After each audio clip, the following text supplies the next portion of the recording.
Yeah, ha. It's cold red, baby. Yeah. We in the house, go Bears. Woo. Let's go. There ain't nobody hot as cold red in your spot. Yeah. Moving through your city, tearing up your block. Woo. With Bears, they're the team to watch. We won't stop until we got the game on lock, and we can't be stopped. Give them something to crush. Give them something to crunch. Give them a team, they gon' eat them for lunch. Chill. Give them something to block. Let's show them how the Bears do damage. Defense, block 'em, hit 'em high, hit 'em low. Offense, run 'em, touchdown, field goal. Chop, chop, hit 'em, chop, chop, hit 'em, chop, chop, hit 'em, hit 'em, hit 'em, hit 'em. Defense, block 'em, hit 'em high, hit 'em low. Offense, run 'em, touchdown, field It's goal. Friday night in Texas. That means it's time for some high school football. Three-step drop, pass across the middle, first down Bears. Hand off up the middle. Bears are there. They stuff him. He's got his man beat. Diving catch. Touchdown Bears. 46 yards. Page around the end. He's got pressure on the quarterback. He's got him. Sack. 5-yard loss. See y'all on game day.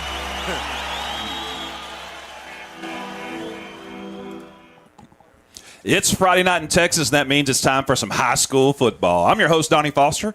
Welcome to the Brewer Bear Network tonight. Joined as always by the great Fernando Fernie Molinar, Terrence Durham on stats, and our producer is John Burka. And we're coming to you live tonight from Pirate Stadium over here in Granbury, Texas. It's always good to be in Granbury. Oh, love some Granbury. Because when you're here, you're treated like family. Absolutely. They have the best hospitality. They have the best. And now listen, they always take good care of us at home. Yeah. Well, our place is one of the best places to be. All the visiting coaches and scouts say that. But it's next level here at Granbury. It really is. You got great food. They're friendly. Yeah. I haven't had a bad cookie. Listen, I got a dinner plate, and I had choices. Yes. I mean, we had the choice of what? Lasagna, spaghetti, and chicken fettuccine Alfredo. Yes. With salad, some kind of Rolls. garlic rolls. Yeah. Oh, my goodness. So you Thank should have you, been in the press Granbury. box tonight is what we're trying to say. But we do have a football game to get to tonight. It's the last game of the season. Can you believe it? No, it's gone too fast for me. It really has. Way too fast. It has. And the Bears are looking, they're favored tonight. They're looking for a win against the Granbury Pirates. And if they do win tonight, as they should, and we think they will, although we know this Granbury team is well coached, they're a good team, good squad. But if they do, they'll finish just one win out of the playoffs, which is disappointing. However, I think coming in the season, what a lot of people were expecting, I think they played above expectations this year and have done really, really well. I think so, especially for the youth. We talk about that all the time. They're such a young team. And they're on a 3-game winning streak out of the last 4. Yeah, 3 out of the last 4 for sure. Yeah. Yeah, it's great. Yeah, and here's an exciting thing about it. It's the shoes. Yeah, and John Burke, our producer, he's got his lucky shoes tonight for sure.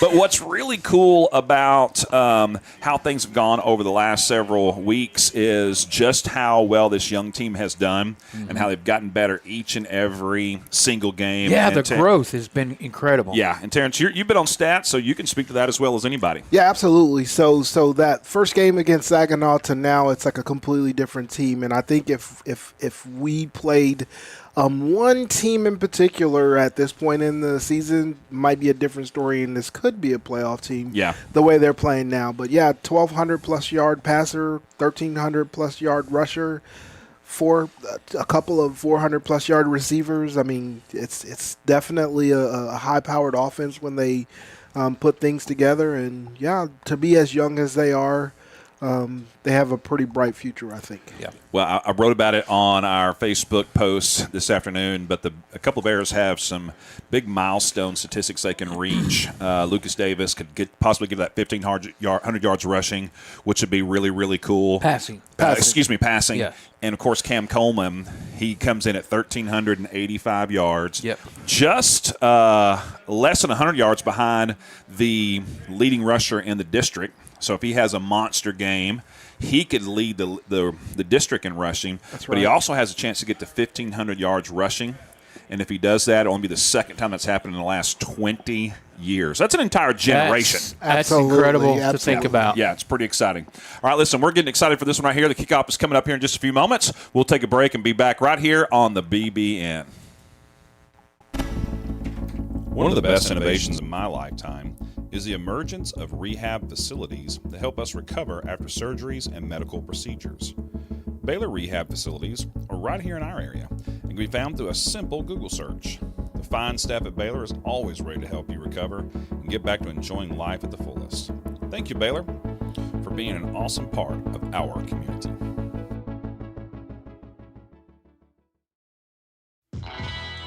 If you're like me, you love a good snack or a hearty sandwich while watching football or your favorite sports on the weekend. Well, a great place to head over to then is Charlie's Philly Steaks. They'll take care of you and they'll fill you up and you'll be excited to go back over and over again. They're located at 9521 White Settlement Road.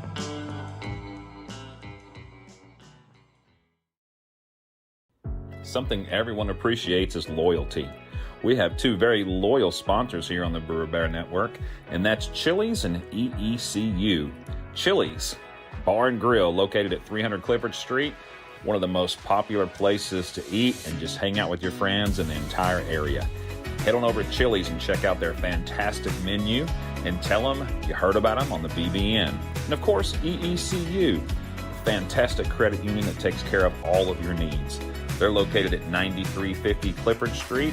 They have a friendly staff and would love for you to come in and visit them so that they can serve you.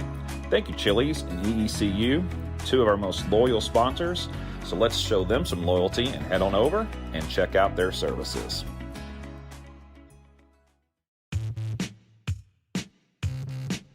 In most places, football season means it's fall and the weather is cooler. Yeah, not in Texas. Remember all those hot days on the playing field, Fern? I sure do, Donnie. All we had was a community water jug, if we were lucky. Yeah, same here. But now there's Frio Hydration. It specializes in keeping athletes cool and well hydrated in any situation. You can learn more about their services at FrioHydration.com. The products you want and the quality you deserve. Thanks, Frio Hydration. Hey Bear fans, here's some more of our great sponsors. Let me tell you about Rival Signs. They're located at 110 Jim White Freeway in Fort Worth. Check them out for all your signage needs. And of course, Raising Cane's Chicken Fingers. Visit your local Raising Cane's for all your chicken finger needs. Hey Terrence, you own your own home, right? Yes, I do, Donnie. So you know the hassle it can be when you need a new roof. I sure do. And in Texas, with the hail, high winds, and storms, our homes take a beating. Well, that's why we recommend TXD Roofing. Texas Direct Roofing is located in Haltom City and has been in business since 2011. To schedule an inspection or install, head to txdroofing.com. Thanks, TXD Roofing, for all you do for our school.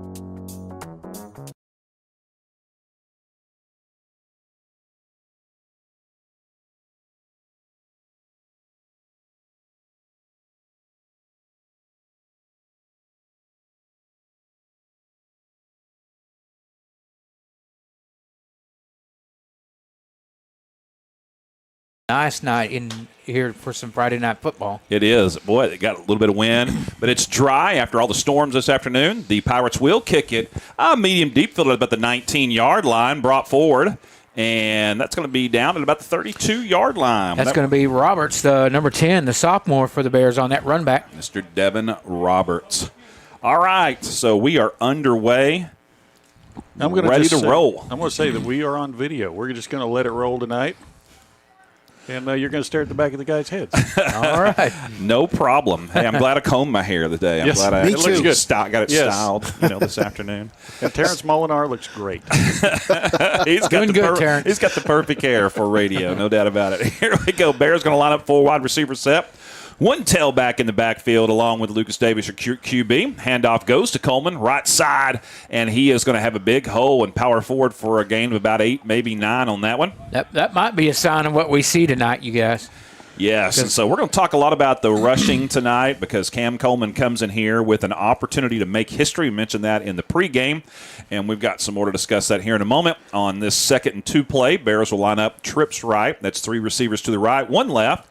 3-step drop for Davis, firing across the middle, and that is broken up at the midfield. Nice play by the middle linebacker there, number 27. Yeah, he was trying to shoot for Alexander, Tristan Alexander, number 88 for your Brewer Bears, a junior wide receiver. Once again, we were not offered a roster for the visiting team, which has been a theme this year. I don't know if there's a paper shortage. We've got what's going on? Because what's going on only here? one team's done it all year. So we'll do our best to pick up some names as we go here for the Pirates. Handoff to Coleman, try to pick up that first down, and he's going to get just enough, I think. He needed 2, and he's going to get about 2 in the nose of a football. Yeah, I tell you what, we're talking about his accolades and where he's at as far as rushing. We got to remember, he's doing this as a sophomore. I imagine most of those kids on that were seniors. Yes, absolutely. And we'll talk about that here in just a moment, especially as we've got some time. First down, 3-step drop once again for Davis. Looking downfield, firing deep, has a man wide open, caught. Number 13 inside the 20, hit at the 15, spinning forward to the 10. Still fighting on his feet. Powers all the way down to the 7. Nice job by Cameron Carr, number 13 for your Brewer Bears on that catch. And a great throw by number 5, your quarterback, Lucas Davis. Cameron Carr, he loses his helmet, so he checks out for this play, but it's going to be a 1st and goal inside the 10. They mark the ball down to the 7. What's the yardage on that one, Terrence? Still working on that. Caught you off guard. There's we're in a small booth tonight, Yeah. as That's you why might I'm can see showing from the our video. YouTube cam, and so it's gonna be hard for you to take off your shoes and get those high numbers. Here we go, 1st and go. Handoff, Coleman up the middle, dancing, cutting through, Still and going. he gets through into the end zone. It's an early touchdown for the Bears to go up 6-0. Nice job by number 8, the sophomore running back, Cam Coleman, for your Brewer Bears. So that was a 51-yard pass from Davis to Coleman that sets up the 7-yard touchdown run. Is that correct? That is correct. Touchdown 51-yard run. touchdown pass. Number 7. Or 51-yard touchdown. Or, 51-yarder to Carr. Yes, Carr. to set up the 7-yard touchdown run. By Coleman. And that extra point is up and good. Bears up early 7-0, and let's hope that's a theme tonight, scoring quick and scoring often. Absolutely. Good job by your kicker, number 29, Jonathan Cortez, putting that ball through the uprights. Man, everything looked good on that kick. That was good. That's the way you want to start a game. A big pass to open things up. Fight for a first down, as Coleman did. Needed 2, got 2 in the nose of the football. And mark that down as a key play in the game. If they don't pick that up, they're punting, and the Pirates have the ball. And so having that hard-nosed runner that the Bears do, the young sophomore who has ran like a senior. So Coleman comes into this game with 1,385 yards rushing. That's unofficial, but it's very, very close. It's going to be within a yard or two when the stats come out at the end of the season. And so he is knocking on the door of history. We'll talk more about that here in just a moment. Bears are getting ready to set to kick off. They'll kick off right to left as we look out of the booth with the wind whipping in their face at the moment. Here comes the kick. They will kick it deep. It'll be fielded inside or right about the 10-yard line. It's fumbled, then picked up. The Bears are right there to stuff him quick before he gets to the 20-yard line. Yeah, tackle made by number 3, Elijah Mandy, for the Bears on that stop. It's a good job by Elijah. He's a name I have a feeling we're going to call quite a bit tonight. All right, so 10:22 to go here in the first. Bears up 7-0 early. And the Pirates are going to get forward progress up to the 20-yard line. Even though he would have had to have thrown his body forward 3 yards to get to the 20 where he was tackled. But they're going to give him forward progress up to the 20. We've had this all year, it seems like. That's been a generous thing given away by all refs, it seems like, all year long. All right, the Pirates are set. 1 man in motion from left to right. They hand off up the middle. Nice little gap for a gain of about 5, maybe 6. 7. Still pushing the pile forward. The entire offensive line got involved. In fact, I'm going to say 10 of the 11 guys were pushing him forward all the way up to the 36-yard line. They had him stuffed at the 25, and they pushed the pile for 11 yards. Yeah, that was actually a nice job by the offensive whole team, it seemed like, including the quarterback. And that was number 12, Anthony DeBello, is the running back. He's their leading rusher for the season. Tackle made by number 26. Well, he was initially there first. That's going to be Anderson for your Brewer Bears. And their quarterback is number 12, Hayden Meyer. So we do have those 2 names to share with you. Tight end comes in motion over to the slot to the right side. Snap is down, and the quarterback just has to fall on it back to the 30-yard line. So after the big gain on first, they'll lose second. They'll lose 6 yards here on this second set of downs here back to the 30. All right, that's going to make it 2nd and long here for the Pirates. The way this season has gone so far, I was thinking he might get forward progress. They might give even him though he was forward laying on his progress. back. It's hard to give him forward progress when you're laying on the ball at the 30. I don't know. We've seen it. All right, so it's 2nd and 16 for the Pirates. It is. So here's a long 2nd down play. The Bears back up in coverage a little bit, hand the ball off on a little bit of a jet sweep to number 3, and he is hit back at the line of scrimmage. He might have gained 1 yard on that one. Yeah, a tackle was made by number 23, Emmanuel Constanello. Constanello? Is that how you say it? Easy for you to say. That was number 3 on the carry, trying to get his name as we're having to look on the internet for all these things. He is the Cole Beasley. Well, he is kind of a little Cole Beasley type runner. He's kind of a short guy, but he's quick. So we'll probably see him line up in the slot and run some of those jet sweeps. Here's 3rd and long, 3rd and 15 for the Pirates. Great opportunity for the Bears to get a stop here early. 5-step drop, looking for a screen. They've got it set up. No blockers, though, but eludes 2 tacklers and continues to power forward, and they're going to push this forward for the 1st down once again. This is a theme tonight. They pushed him forward for another 7 yards, maybe 8 yards after he was hit. Yeah, they need to start going low on him. Wow. So number 3 is Zane Knight that I mentioned a moment ago. And what a play. That should have been 4th and about 10 to go. Bears had him at the 40. They pushed him forward for 10 yards up to the 50. Yeah, initially on that tackle was number 34 for your Bears. That's David Arizola. All right, so the Pirates overcome a big 3rd and 15. Pick up 25 on that 3rd down play. Handoff up the middle is fake. Quarterback keeper right side. He's got a lot of room down the sideline, and he's finally knocked out of bounds in Bear territory inside the 30 down to the 26-yard line, it does appear. Yeah, he was run out of bounds by Christian Mays, number 27, and Elijah Mandy, number 3 for the Bears. So 24-yard run by the QB, number 12. Big play there.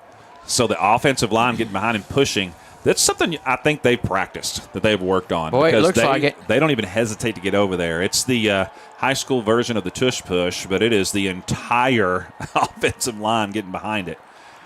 All right, handoff at the middle this time to DeBello, and he's hit pretty quick, and he might have picked up 3, maybe 2 on that one. Yeah, tackle made by big number 99. That's going to be Colton Plemons, the defensive nose tackle for your Brewer Bears. Yeah, Plemons, another sophomore who's just had a monster season. He's a monster sophomore. That's what we need to start calling these guys. When you're a sophomore on varsity and you're playing like a senior, you're now a monster sophomore. That's what we'll call it. We'll have to call the whole team that pretty much. I'm coining the phrase right monster here, right sophomore. now. Well, let's see if it picks up on Saturdays in the college game. Here we go. Call Kirk Herbstreit. Handoff up the middle to Bello. He's hit quick, though, dropped at the line of scrimmage, short gain. Tackle made by number 61 for your Brewer Bears. That's going to be Cedric Harris, the sophomore. All right, let's see if we can. The monster sophomore. Let's see if we can pick up something to where they're setting up this offensive line push. This time they're going deep on a fade in the end zone. He's got his man, and it's caught. Touchdown, Pirates. That was a dime that was dropped by the QB, Hayden Meyer. He got it to number 7, There's a Jackson flag. Arnett. Well, you have a flag on the field here. Boy, that was a beautiful toss. He dropped it right in the basket. I tell you what, they had that play called right, and Shellhorse, the sophomore for the Bears, misplayed it, and they laid it right where it needed to be. Unfortunately, there's a flag, and the Granbury coach is livid out here, so it may be that was Outhouse in the coverage, wasn't it? I'm sorry, Outhouse, Jerry Outhouse. And boy, what a great season he's had. He has just developed right before our eyes into just a stud. I mean, he's one of those monster sophomores, and he was sharing. He's got some classes with my son, sharing that he's had some offers already as a sophomore, and he ought to. Sure. Yeah, and that was great coverage, just a better pass. I mean, it's hard to fault somebody who is, running step for step, and the QB just drops a dime. I mean, where only back one shoulder, person can get it. Back shoulder. Yeah, I mean, That's it was a beautiful pass. Okay, we still have had no indication on this penalty, but we do know the touchdown has been called back for sure. Offense still. They're going to wave it off. After discussion, they wave it off. I I don't even know what the call was, though. They never They never told us. indicated. Wow. Coach Jason Wheeler on the far side is getting some explanation. He ain't arguing, so. Nah, he's not happy about it, but he's not throwing his headset or anything. So, all right. So, hey, Bears score quick, and so do the Pirates. Take a little bit of time off the clock. They started with 10:22, now 6:48. So they take about 4 minutes off the clock. Majority of that coming on two of those big offensive line pushes. Kick is almost blocked, wow. but it is up and good, and that's going to make it 7-7. So the Granbury Pirates came to play. The Brewer Bears came to play. And, all right, let's get into talking about what Cam Coleman can do this year. So he comes into the game at 1,385 yards rushing. We've been teasing this a little bit, but the number one rusher in the last 20 years is Mr. Jamison Carson. In that was a good one. 2015, he actually led the Bears at 2 years running in 2014 and 2015. In 2014, he had 1,003 yards, but in 2015, he had 1,582 yards. Wow. Almost 1,600 yards rushing. And we were talking about Jamison Carson didn't have a lot of size. I don't know that anybody's ever hit the gaps with as much explosiveness as he did. And he was just a beast.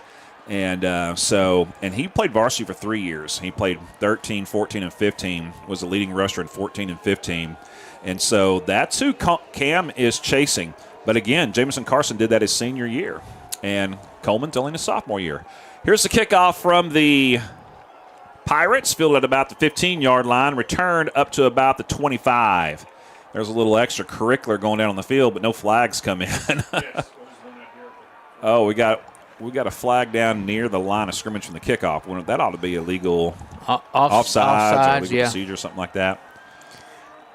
And looks like coming in tonight's game, Cam Coleman passed Montrell Cushenberry. Yeah, we'll definitely talk about that here in a minute. Okay, let's see. We're going to have make him kick it again. Oh, we're going to make him re-kick it. Yeah, so number 2 in the last 20 years. With 1,386, one more yard rushing than Coleman had coming into the game, but he just passed him, like you said, Montrell Cushenberry, who led the Bears 3 years running. Wow. As a sophomore, as a junior, and a senior. He had 686 yards rushing in 2020. Now, that was a shortened season. Yep. All right, a lot of craziness going on there. And then in 2019, he and Cornelius Houston, or C.J. Houston, as he was often called, they almost tied. Cushenberry inched him out 475 to 456. So Cushenberry was one of those guys that led 3 years running. And we'll talk about another one of those here in a minute. All right, here's the kickoff again. Second kickoff, fielded at the 10-yard line. It's Roberts once again. Looking for a lane, doesn't find one, but he does get forward to the 21-yard line. That was a lot better kick than the first one. He got to the 25 initially on the first kick. Yeah, I'm surprised they made him kick it again instead of just taking the yardage. But, why not? Give it a shot. Set something up. All right, so the Bears will take over the 21-yard line. 7-7 with 6:32 to go in the first period. Got an official timeout on the field. I'm going to talk a few things over. Let's get back to just talking about our rushers. I forgot about this young man. All right. Christian Calton had 1,108 yards in 2017. And I apologize, Christian, if you're listening. When I read his name, I was like, he's a good kid, too. That was a good guy. Yeah, and it seemed like, if I remember correctly, he piled up a lot of those yards late in the season. Just kind of came on late and did a fantastic job. However, just ahead of him in 2010 was C.J. Washington. Yeah, C.J. And he rushed for 1,120 yards. And then also in 2011, he was hurt and only played 6 games, but he amassed 613 yards. Now, I know he led the team in 2012 in rushing, but we don't have any stats for that year. I do know he was over 1,000 yards, so probably somewhere around that 1,100 or 1,200-yard mark. I know he wasn't in the 1,500 mark because I remember when Jamison did that. He was one of the first to do it in a very long time. All right, here's a bad snap for the Bears, and QB Davis has to fall on it back at the 15. So it's going to be 2nd and 16 coming up. So Boy, we just saw that on the other side. Yep, we did. All right, Bears, let's see what you can do. The Granbury Pirates got out of their hole. Let's see what you can do here. Little handoff fake, 3-step drop, looking downfield is Davis. No one open. Now he fires, looking for a man, shoots high, and overshoots his man. He was looking for Roberts, and that was a dangerous pass. Could have been intercepted. Boy, that was a lot of purple around that one white shirt out there. Brings up 3rd and 16.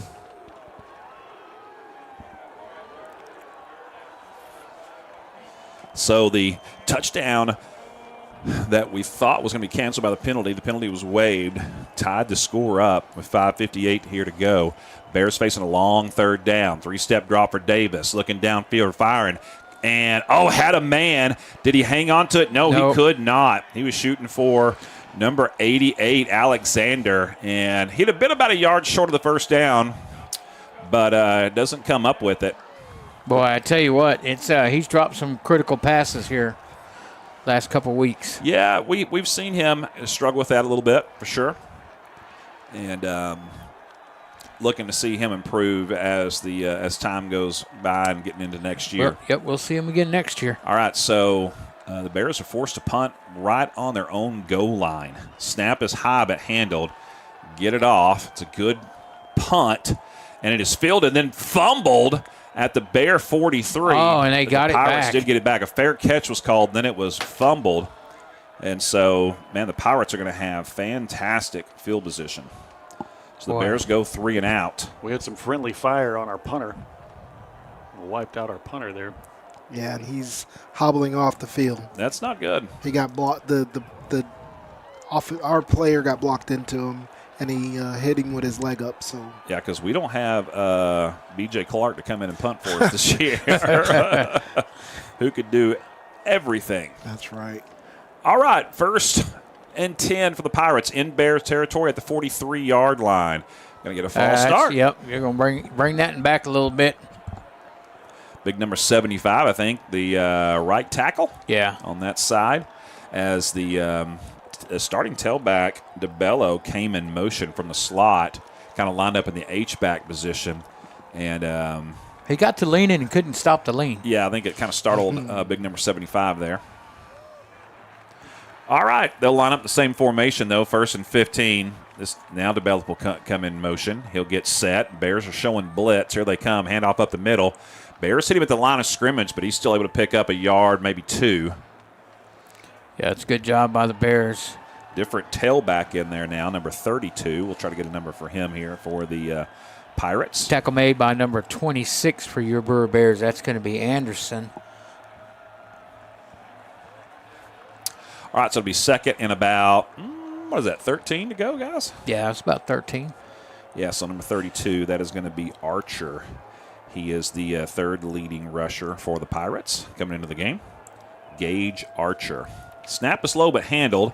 They hand it off to, he's hit in the backfield. And the ball comes loose. That was Archer, and the Bears have it if they don't rule him down by forward progress.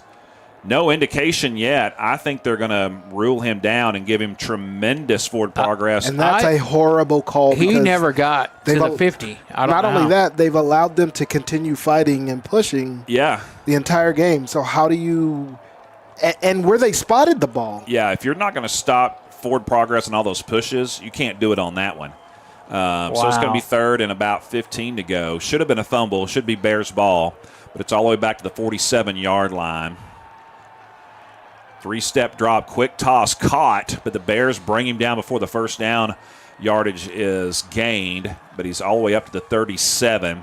So it's going to be 4th and about 4 to go. Jerry Outhouse tackle on that last one. Yeah, and it looks like the Pirates are going to go for it. And in this part of the field, I would too. You can pin the Bears back deep, but, 4th and 4, you don't get a lot of opportunities to go for it on 4th down. You've got the wind at your back. You're at home. It's the last game of the season. This is a good time to go for it. So the Bears just need to buckle down and get a stop here and get the ball back. Way too big of a cushion on the other side. Snap is low but handled. Looking downfield, firing, and overshoots his man by about 5 or 6 yards. It'll fall incomplete. The Bears will take over. That's a good job by the Bear defense, and I agree with you, Terrence. That's quite a bit of cushion for the position that you're trying to defend. Yeah, you give him a 10-yard cushion, and he only needs 5 for a first down. Yep. So weird. Bears score, Pirates score. Bears go 3 and out. Pirates go 3 and out. And both those 3 and outs keyed in on, I take it back. The Bears 3 and out was keyed in on a fumbled snap by the QB. The Pirates had that on their first possession, but they overcame it and went down and scored the touchdown. So kind of mirrored games here. So the Bears will take over here with 3:43 to go. Quick toss to Roberts, right side, caught. It's a good job by number 10, the sophomore, on that reception. 5 yards on the reception. The Bears start this one on their own 37, 5 yards on first down.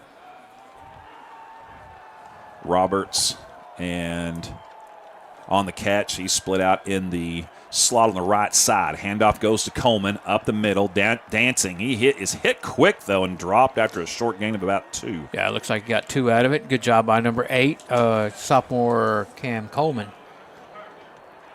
Kerrigan, Carr, Roberts, and Alexander are your wide receivers in the game. 4 wide receivers, 1 tailback. No tight end in the game currently for the Bears with those 4 wide receivers. Snap is high but handled. Goes to Coleman. He's looking for a hole. Dancing. He shoots through and gets the first down past midfield to the 50-yard line. Good job by Mr. Coleman on that cutback. He started left and cut back right, was able to get that first down.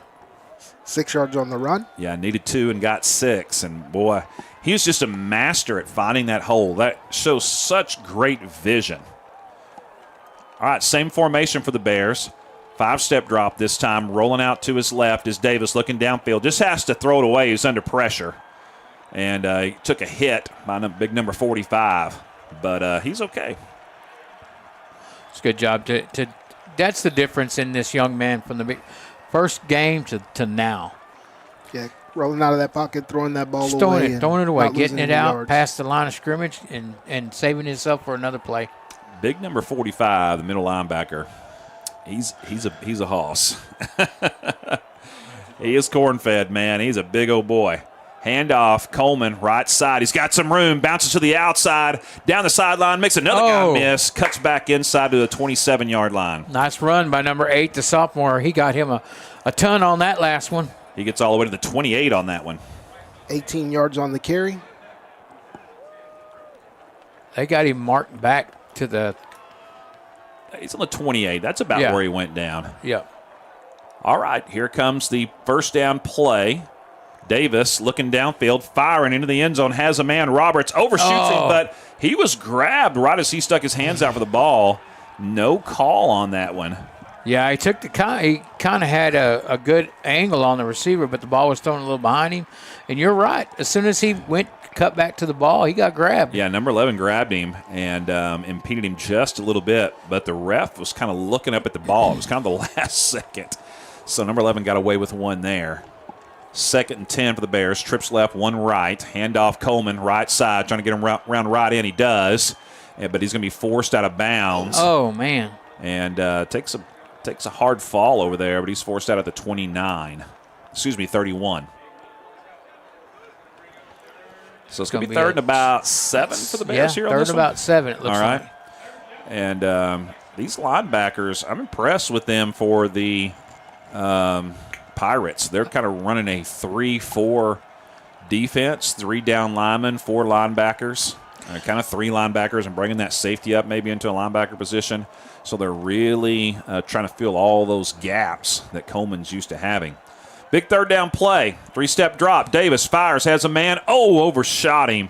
Looked like he come out of his cut the wrong way, Alexander. You know, you're in 4-down territory here as well. Yeah. Bears have got the leg for this, but with this wind, it would be, kind of iffy. But ball at the 29-yard line. 31. I'm a little dyslexic tonight. All right, 4th down and 7 to go from the 31. Might have been offsides. No penalty called. Throwing deep in the end zone. Looking for Kerrigan. It's caught. Touchdown. Nice Kerrigan job by threw up a number 50-50 ball, and he came up with it on the left corner and gets in for the touchdown on 4th and 7. What a big play. And there was a flag thrown on that far side, but he just picked it up and put it back in his pocket. Yeah, that should have been offsides as they were was. showing blitz. Middle linebacker came, and it looked like he crossed over. Is that Kerrigan or Carr? That was Jaden Kerrigan, Kerrigan, number 12 on that catch. 29 yards on the reception. Yes. We were at the 29. You're dyslexic. I am and dyslexic. dyslexia Thank was- you. Yeah. it's okay. See, I told you guys. When you, that said I was- when you said 28, I said, well, they're on the other side of the 30. I won't say nothing. I didn't want to mess up your flow, so I It's just up and good. figured we'd correct it in the process. Yes, thank you. All right, good job by Cortez on that extra point. Brings your score, Bears 14, Pirates 7 with a minute 19 remaining in this quarter. All right, so 14-7, Bears take the lead. Nice. Boy, that was a beautiful pass by Lucas Davis. So we have seen 2 beautiful touchdown passes from each of these quarterbacks, from our own Lucas Davis and also from Hayden Meyer, the QB for Granbury. And, Granbury, they've been in our district now several times. Yes. And here's the thing is that the Bears have had good success against them, but these teams are good. They've got a good program out here, and they're well coached. There's usually some talent on both sides of the ball. We see it tonight. And so it's going to be a fun game. 14-7, Bears lining up to kick off right to left. Wind now kind of blowing straight at us out of the north. It was kind of shifted towards in the face of the Bears in the last kickoff. Now it's kind of a crosswind. And a little delay on the field, trying to get everybody set. Now we're ready to go. Bears going with the high chip over the right side. Be fielded at about the 22-yard line. Will be returned, but it'll be a short return unless everybody can get behind and push him again. Now, this time they blew the whistle. They didn't let them just, all run down there and pile on and push them forward like they did 2 times before. Tackle made by number 16, Poff, by your Brewer Bears. And I do believe the ball is going to be at the 29-yard line. Did I get that right, or am I dyslexic once again? Put it at the 30. They put it at the 30. They moved it 40-yard. Okay. Is that tackle made by number 16? Yes, sir. Number 16 on that tackle. Thank you. All right. We want to give a big shout-out to Miss Sandy Bruner. All right. Miss Sandy is the one we've been talking about who makes the banana pudding up here. And we understand that she retired. She's retired several times. We know some teachers that do that. Run left side, quarterback keeper, gains about 3 or 4 yards. But Miss Sandy usually makes homemade banana pudding and is up here. And we talked about the good food. And as we were talking about hospitality a while ago, some of the ladies came in and were serving the food and said they'd called Miss Sandy and they told her how much we always loved her banana pudding and how we were missing it. And she said, you tell those guys I'm going to make them some banana pudding and I'll drive it to them. And I was like, you're kidding me. Who does this? I don't know, but I'm going to tell you what, I'm looking forward to that. Oh, big hit on the carry up the middle. I think that was that was number 45. Yeah. That'd be Mr. Jovan Sparkman. Sparkman came through and laid the wood on the carrier on that one. So 3rd and short. Yeah, he was about to pick up that first down until Sparkman filled that gap and just spun him around. They might need to check him for a concussion. Bears put 6 in the box. Bears going to get called for offsides. I don't see a flag though. Snap is fumbled and then downed all the way back inside the 30-yard line. I think he threw it. Boy, the Bears were definitely offsides on that one. Let's see. But I don't think they called it. They didn't call it. Furious. Yeah, they ought to be. Yeah, look, they ought to be. They have a right to be upset. Bears were showing blitz, came across early, did not get back in time. We were sitting here waiting for the it's the end of the flag, and it's going to be the end of the first quarter. But it's going to be 4th down. Wow. Officials are having a discussion, but no flag was thrown. You can't throw one after the play's over, I don't think. Especially after you flipped into the field. Yeah. Well, we've seen weirder things. All right, so after 1, Bears 14, Pirates 7. We'll be right back after this quick break. Attention football fanatics. Don't miss out on the opportunity to be a part of Texas football history where dreams are realized, legends are born, and where unforgettable moments unfold before your very eyes. Mark your calendars for the UIL State Football Championships. December 18th to 21st at AT&T Stadium in Arlington, Texas, where the best teams from 6-man to 6A leave it all on the field in the hopes of being named champion. For the latest updates and ticket information, head over to uiltexas.org/football. Again, that's uiltexas.org/football. 14-7 Bears on top after one. Start of the second quarter coming up, and the Pirates are going to punt the ball. However, we're going to have a pre-snap penalty. They may have too many people on. 12 men on the field, apparently. Yeah, they do. And that was an emphatic counting by the head official there. And not only that, coming out of a break, you should never have too many men on the field. I've noticed that. I've noticed that a couple of times where they've run players on and then run them off real quick. Yeah. Like they're a and little you can confused. do that as long as they're never in the huddle. If you Yes. ever have 12 in the huddle, then it'll be a penalty. And in formation. But they were in formation ready to go. All right, so that backs them up 5 yards, kicking from their own 10-yard line. And a horrible kick. I mean, it's a low bouncing kick. Goes out of bounds at the 36-yard line. I will tell you that Woo, they that didn't was even ugly. get that far. That was UGLY. Wow. That punt had no alibi. All right, here we go. The officials are trying to confer that Where the ball where went it out. went out of bounds. It went out of bounds quick. That's where it went out of bounds. So they will mark it down at the Pirate 36-yard line. I believe number 2 will not be kicking anymore.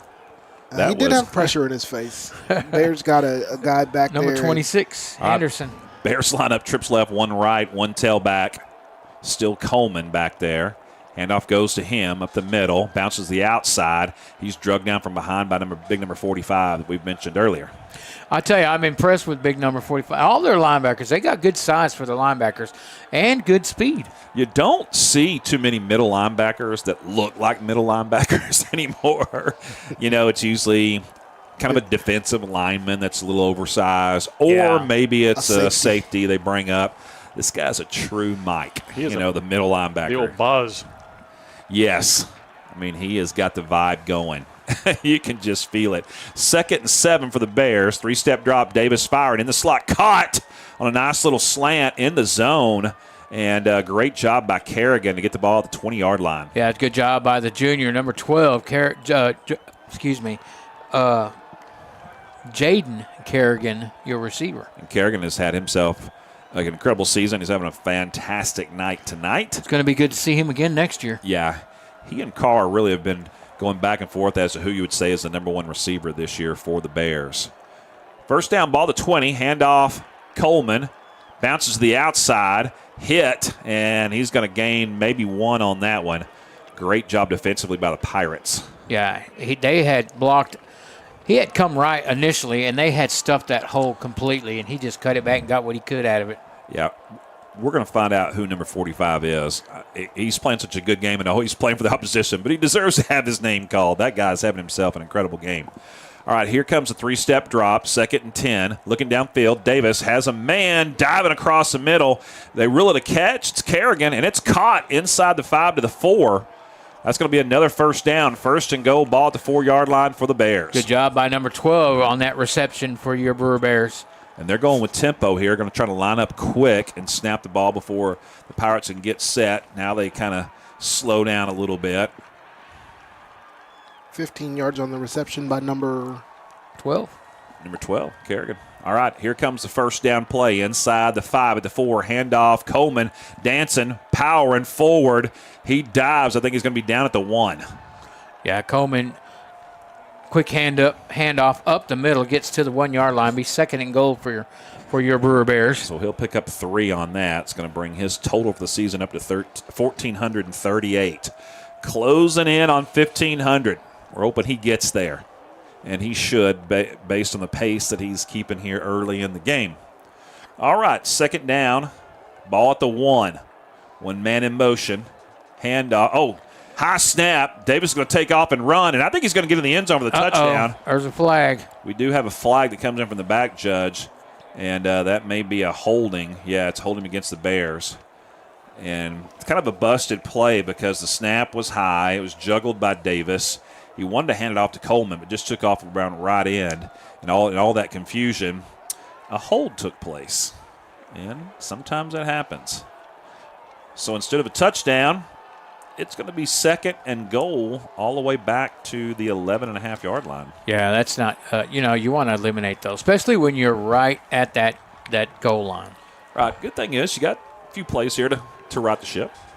A couple shots in the end zone. If nothing else, you get a field goal out of it. Terrence. And here comes, I thought a blitz coming to the Pirates. They back out of it. Davis dancing around, has kinds of time to throw. Fires, looking in the back of the end zone. I think that ball was caught. Did he get a foot down? No, they ruled it incomplete. And pressure came from that linebacker 45 on that delayed blitz. Boy, Roberts did a great job to come up with that in double coverage. That's the number. But he could not get a foot down out of the back of the end zone. Chase Cantrell.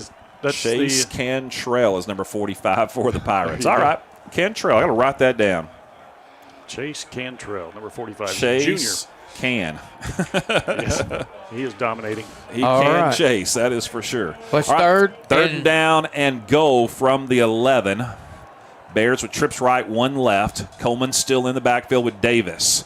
3-step drop, under pressure, firing, looking on the wheel route to he's got it, touchdown. Wow. Boy, a dime was dropped by Lucas Davis that time. What a beautiful throw over the head of the receiver, over the shoulders of Coleman on the wheel route to the left side, and he comes down with it. I tell you what, he threw that ball way before Coleman ever made that break. He had pressure in his face, and that was a great job by that sophomore quarterback. It really was, and that's who Coleman will usually pick up. He would usually block that man coming off that right side, and this time he just went on that little wheel route out of the backfield to the left side. Great pass. This kick is going to be blocked, and it can be scooped and scored very easily, and it's going to be. Pirates are going to scoop this one up and take it all the way in for the score. And they're going to get those 2 points. So it's going to be, instead of 21-7, it's going to be 29. What an incredible job by that young man to get inside there and block that ball. And then one of his teammates scooped it up and was gone, number 27. It's a good job by the Pirates. Wow. Put the pressure on that. All right, so that was an 11-yard touchdown pass to number 8. And makes it 20-9. So extra point blocked. Returned for 2 points. If it sounds like I'm writing that as I read it, and tell you it's because I am. Put it down on the stat sheet here. That was a lot to write down. All right, so the Bears are set, ready to kick off from their 40-yard line, working their way now left to right. Went a little bit at their back as it's still coming out of the north, and every once in a while kind of whipping around and in the face of the players on the field. It's a nasty wind tonight. Deep men for the Pirates back at about their 5-yard line. Bears have kicked it deep, and they've kicked it short. See what they do here on this third kickoff. It's like this time they're going to kick it deep. Yeah, Cortez put a foot in it. They do. Fielded at about the 7. Will be returned up the middle of the field, bouncing to the outside, hit at about the 27 and dropped at the 30. Nice job by the kicking team. We're gonna get us a number here shortly when he turns 23, number 23. That's going to be Castanello, the sophomore, on that tackle. Castellanos. I'll help you with the and he's actually come. I know, please, Lee. And he's actually come on here toward the end of the season. All right, the Pirates will begin this one on their own 25. 4 wide receivers set for them. One man comes in motion, handoff up the middle, and he bounces the outside and almost breaks another tackle. It would have been a big gain.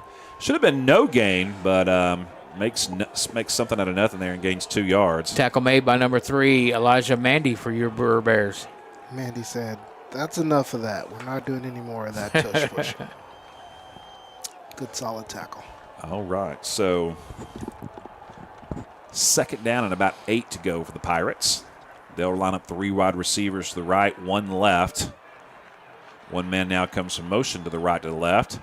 Usually they run behind him, and they do once again. He's the lead blocker, number 80, and dancing around for a nice gain. Going to pick up a first down past the 35-yard line. That's a good job, a good design play, and very well executed by the Pirates. Yeah, he picked that up on effort. Looks like number 9 on that tackle. Is that right? Yeah, Bears need to start keying in on that. When he comes in motion out of the slot, they're running behind him every single time. Handoff up the middle now. Not much room, but still picks up 2.5, maybe 3. That's DeBello once again for the Pirates. Yeah, last tackle made by number 9, Johnson. This one made by number 45 for your Brewer Bears, Jovan Sparkman. Yeah, big number 80's tied in for the Pirates, and he lines up in the slot sometimes. And when he comes in motion, they're running right behind him, so Bears need to pick up on that. Bears showing blitz. They bring it. Handoff up the middle. Yeah, he's going to be dropped in the backfield for a loss. Tackle made by number 26 for your Brewer Bears. That's Anderson on that tackle. All the way back to the 35-yard line, past the original line of scrimmage. And that's going to make it 3rd and 11. Great play that time of the defense. They sniffed that one out very well. Great time to call a run blitz. So we have some different numbers out there, and I wonder if this is a kids serving penalties for the end of the Ryan game. Could be. Well, I don't. Maybe so. Quick drop and a pass, and going to be a first down for the Pirates up near midfield. They needed 11 on that one, got 12. Yeah, initial tackle made by number 9, Johnson, for the Bears, and it was cleaned up by number 3, Mandy, for your Bears. That was a little slot receiver we talked about earlier, number 3, Zane Knight. And he is shifty. He's quick. Galloway also on the last tackle. First down ball at the 47-yard line. Bears showing blitz once again here on first down. They bring it. Handoff up the middle, but around the right side, trying to gain a yard. Maybe got it, but it's going to be a short gain if anything. So a great job defensively for the Bears on first down. Yeah, that's number 9 again. I'm sorry, not number 9 again. That is number, if we turn around. Oh, that's Mandy. Number 3 for the Bears. I was like, surely you knew that was Mandy. Yeah. 9 is on I this wasn't side. even paying attention, and I knew that was Elijah Mandy on that tackle. he closed distance on that quick. I should have known by that. 2nd and 9 for the Pirates. Ball at their own 48-yard line. Trying to put together a good drive here. One man comes in motion behind the QB. Quarterback hands off up the middle, but yeah, it's going to be a short gain again of maybe 1. So great job defensively by the Bears on that run as well. It's a nice job by the Bear defense. There was a host of tackles led by, it looks like, number 45, Jovan Sparkman. Number 34. And Arizona. Arizona was there first. All right, when there is not an extra blocker back there for the tailback, DeBello, he's really struggling. So let's see if they bring an extra blocker in. They're going to line up the tight end as an H-back this time. See if they run to that right side where he is here on 3rd and 9. No, they're going to throw it. Quick toss down the right sideline, but overshot. Also well covered over there. Yeah, he was covered by number 7, Rayondre Cox, for your Brewer Bears. And Cox started the season as a tailback, but shifted over to a cornerback, and he's done a good job. He struggled a little bit at times, but he's young. Yes. But he's got that speed, and the left-handed quarterback for the Pirates throws that one a little deep, and it's 4th down and 8, and they're forced to punt. And that also stops the clock with 5 minutes and 1 second left in the Yes, it does. second quarter. All right, 20-9 is your score. Bears have scored 3 touchdowns, had an extra point block that was returned for a 2-point conversion for the Pirates. Oh, wow. Great punt. Got to tell you about the almost block here in a minute as it's fielded at the 15 and run out of bounds. Big number 26 for the Bears was coming in to try to block that, Jordan Anderson, and he was upended and completely somersaulted over the blockers. He sold out for that one, did he not? Somehow didn't die as he played and just jogs off like, oh, yeah, I do somersaults on the football field all the time. Wow. Then he got late hit, but And nobody said nothing. nobody called it. But He got hit in the back. Nobody said nothing. All right, 4:52 to go here in the half. Bears will take over at their, looks like their own, what is that, 16-yard line? Is there a timeout called? Yeah. Oh, timeout Pirates. Pirates take a timeout, probably to congratulate whoever upended. It was number 52 that upended him and then hit him at late again. Yeah, Jordan Anderson, we need to check on him across the way, make sure that nothing on his body came loose. He's over there laughing with the coaches. He's not a small guy. Not at all, but That was scary to watch that massive humanity just doing a full somersault in the middle of the field. And he's not a cheerleader, you know. So impressive that he was able to have that much athleticism. All right, so the Bears were trying to match what the Pirates did and block a kick. But couldn't do it, but gave us a show in the process. 4:52 to go in the half, coming out of the timeout here. That was the first timeout taken by the Pirates, I do believe. They're at the 16. Yeah, 16-yard line. Bears will line up, trips right, one left, one tailback in the game. It's been Coleman most of the game tonight.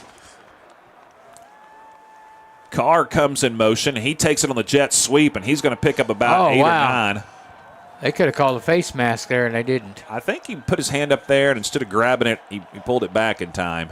But that hand was in position to make the face mask, that's for sure. All right, they get the ball. They advance at 9 yards, so great jet sweep that time by Cameron Carr. And Cameron Coleman was the lead blocker on that one. He did a really nice job. That's a little change up, wasn't it? Yeah, have not seen Houston in the game yet. Coleman's getting the call all night so far. Quick toss to Roberts. Oh, between his hands. Ball was tossed a little high, but that's a pass Roberts usually catches. It would have been a first down at the 30. You're allowed to jump. I'll have to mention it to the sophomore. yeah, he had a little bit of alligator arms on that one, too. Yeah. I think he might have been thinking, I'm going to catch this and turn around and run real quick, and didn't secure the catch. All right, 3rd and short, trying to pick it up here. Cam Coleman time. They give it to him up the middle, and he's hit the line of scrimmage, but I think he got enough for the first down. It's going to be close. Yeah, they're going to move the chains. He only needed a yard. He got a yard in the nose again. Just enough once again, but he picks it up. Gives them 4 more downs. That'll place the ball at the 26-yard line, and it'll bring Coleman up to 14:39. Inching in on that 1,500. 3-step drop for Davis. Looking downfield in the pocket, fires deep. Oh, almost picked off.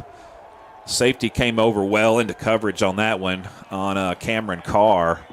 And the ball goes out of bounds. That was a close one. It was. Carr probably comes up with that if the safety doesn't cut across and cut that one off. Good job of reading the quarterback's eyes on the safety that time. Kind of playing a little Tampa 2 here, I think it's what they call it. Yeah, when Tampa 2. You've got 2 safeties basically providing extra coverage on the wide receivers. It's kind of a hidden coverage too. Yeah, and you've got to read those quarterbacks' eyes. All right, handoff Coleman. Right side, up the middle, big gain, stiff arm, drug down from behind, or he would have been gone. He gets forward all the way up to the 42-yard line. Nice run by number 8, the sophomore Cameron Coleman for your Brewer Bears. 16 yards on the carry.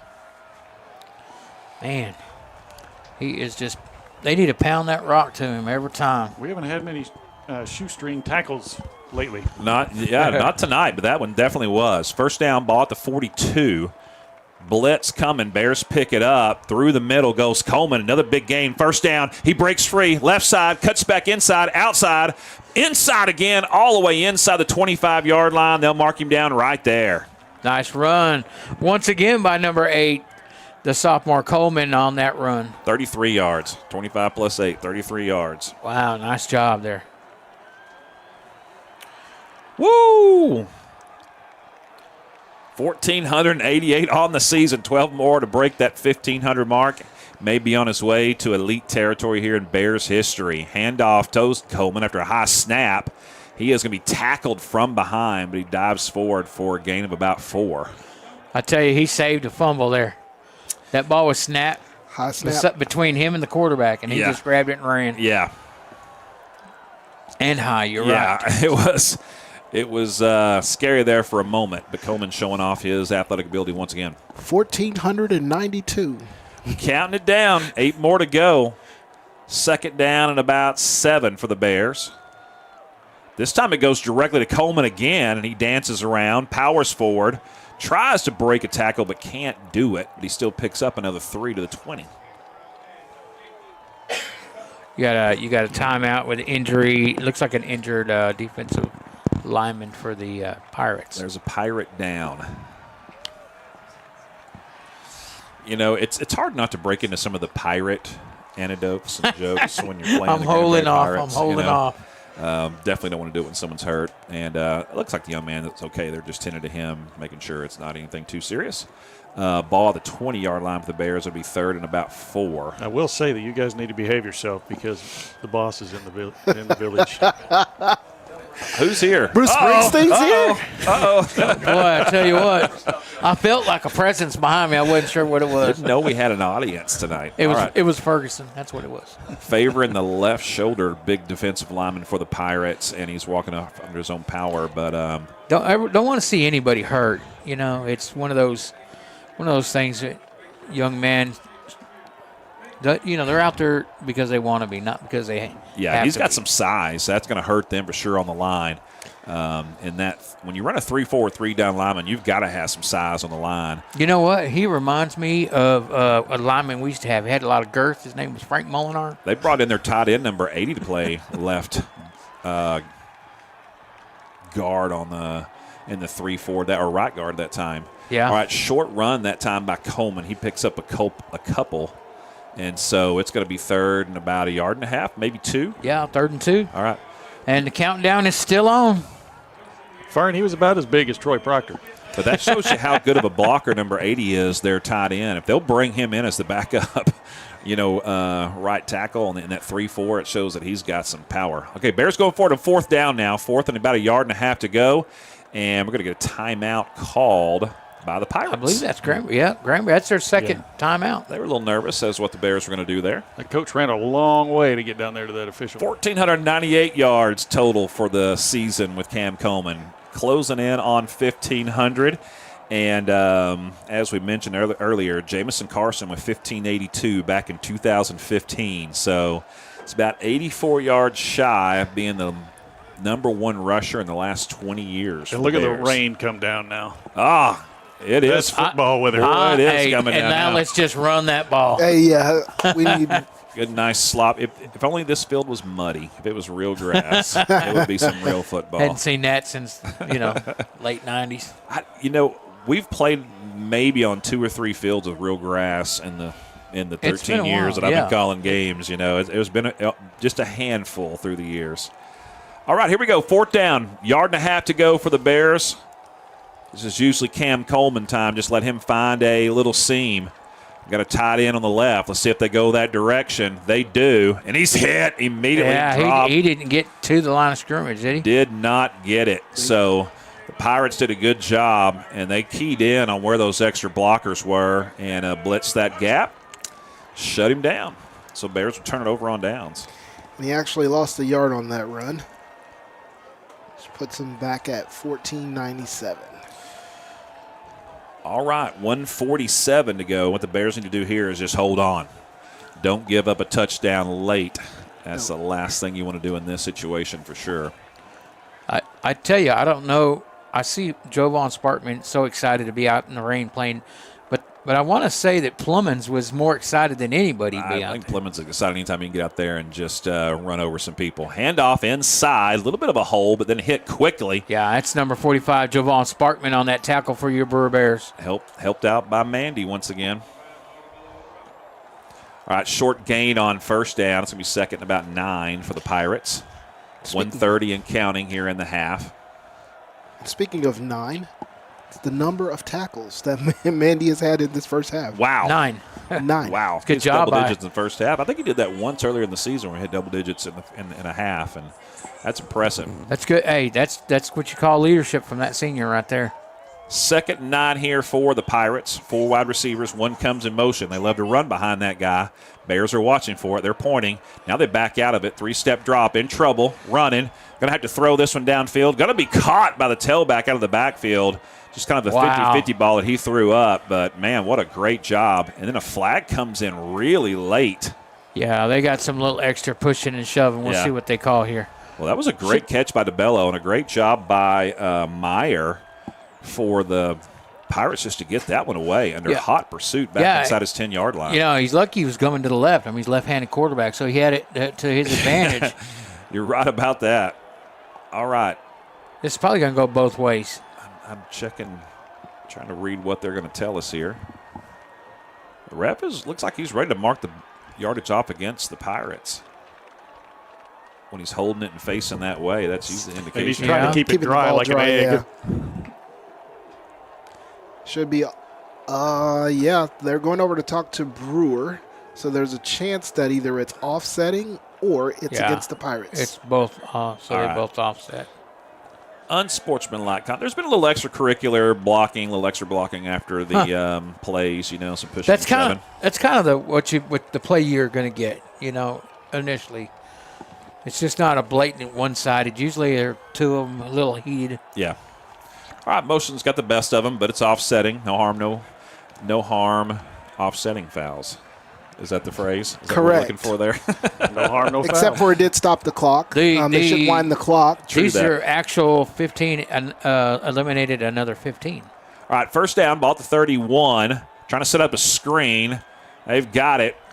Great tackle on that side by Riandre Cox. Number 7 on that tackle for your Brewer Bears. If he doesn't make that tackle, it may be a first down and more. And listen, that's that running back speed that we saw earlier in the season. Yeah. Paying dividends. He closed quick, did he not? He was on it. Great job by Cox, man. Nice solo tackle. 2nd and 11, handoff up the middle, and not much room there. Maybe a gain of 2.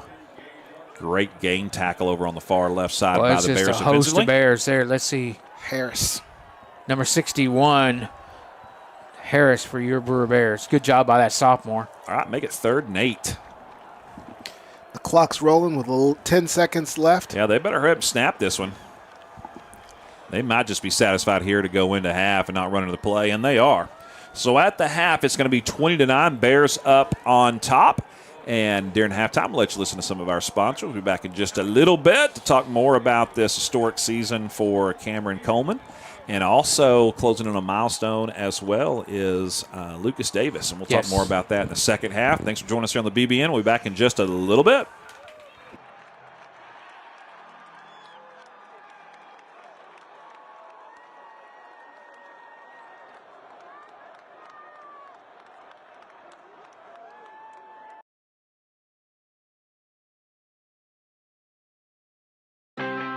We are the NFHS. That stands for the National Federation of State High School Associations. But really, what we stand for, together with the UIL, are the 825,000 high school sports and performing arts students in Texas.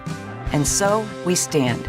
We stand for the runners, debate team members, and basketball players. We stand for their coaches, officials, and adjudicators. We stand for the drummers, football players, and actors. We stand for the golfers, singers, and swimmers. We stand as the national leader and advocate for these essential activities and all who participate in them and make them possible.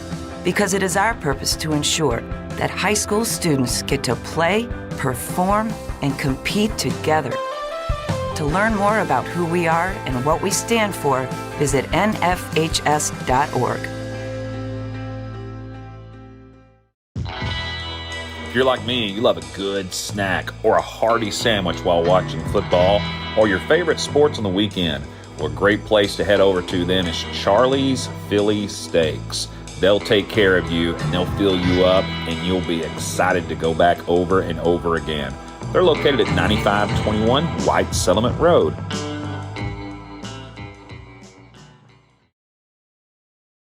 What's the biggest myth about interscholastic performing arts? That you have to be the most talented or experienced to participate. The truth is, anyone can be a part of their school's performing arts. There are countless opportunities for students to participate, from theater, choir, and band to speech and debate. The bottom line, if you want to perform, there's a place for you. This message presented by the NFHS and the UIL.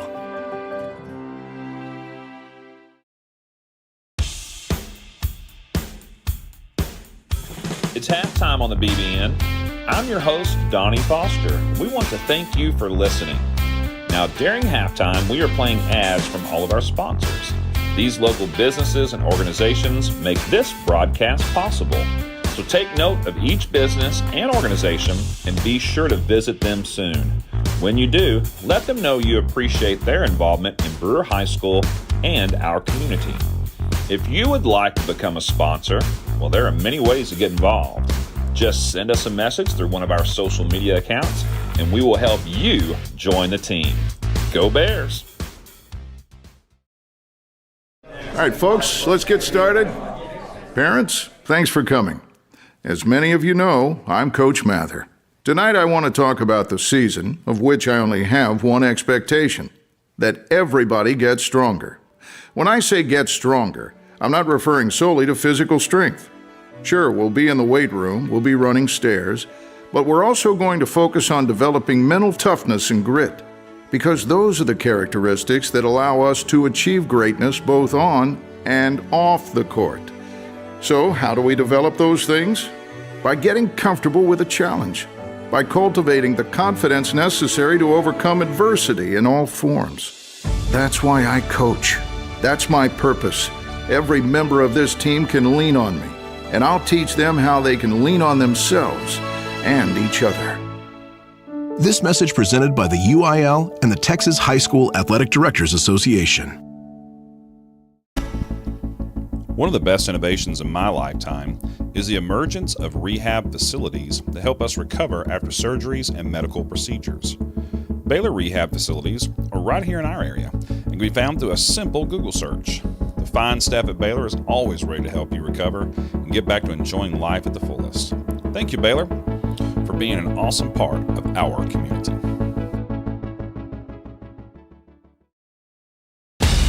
Attention high school sports fans, are you an armchair official? You know, the parent or fan who constantly yells at the referees and loves to let everyone know just how bad you think they are. Well, if you think you could do better, then get in the game and prove it. It's time for you to suit up and make the calls where they actually count. Every sport in Texas needs more officials. Sign up today at highschoolofficials.com. Something everyone appreciates is loyalty. We have two very loyal sponsors here on the Brewer Bear Network, and that's Chili's and EECU. Chili's, bar and grill located at 300 Clifford Street, one of the most popular places to eat and just hang out with your friends in the entire area. Head on over to Chili's and check out their fantastic menu and tell them you heard about them on the BBN. And of course, EECU, a fantastic credit union that takes care of all of your needs. They're located at 9350 Clifford Street. They have a friendly staff and would love for you to come in and visit them so that they can serve you. Thank you, Chili's and EECU, two of our most loyal sponsors. So let's show them some loyalty and head on over and check out their services.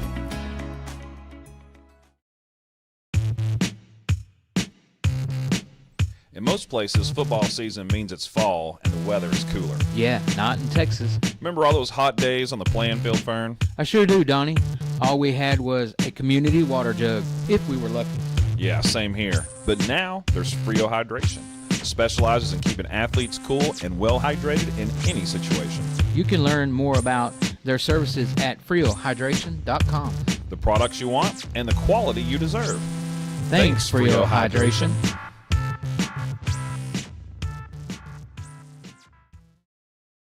I love playing sports, especially for my school. And that's because school sports are special. It's where it's safe to fail. It's where we're taught resilience, where our fear becomes confidence. It's where we learn to get back up after every fall. School sports are where 7.8 million students go from I can't to I can. This message presented by the UIL and the Texas High School Athletic Directors Association.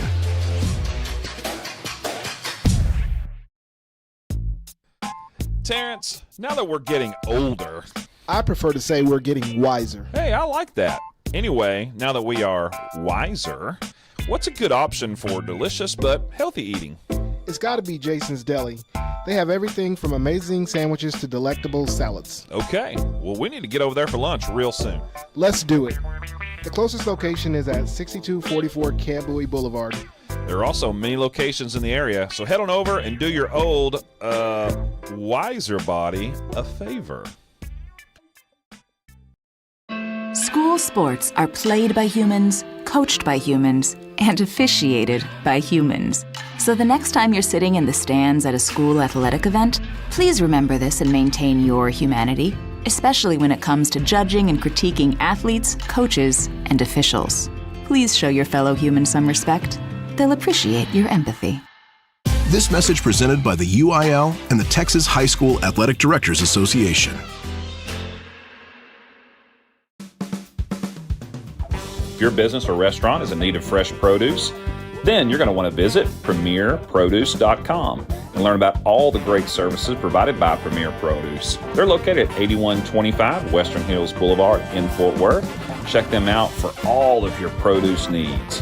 Then one of our favorite sponsors here on the Brewer Bear Network is Jimmy John's. Jimmy John's has several locations nearby. Check out one of those the next time you're hungry for some delicious food. We want to thank Jimmy John's for providing so much food for us here at the stadium on a regular basis. Jimmy John's is the place to go.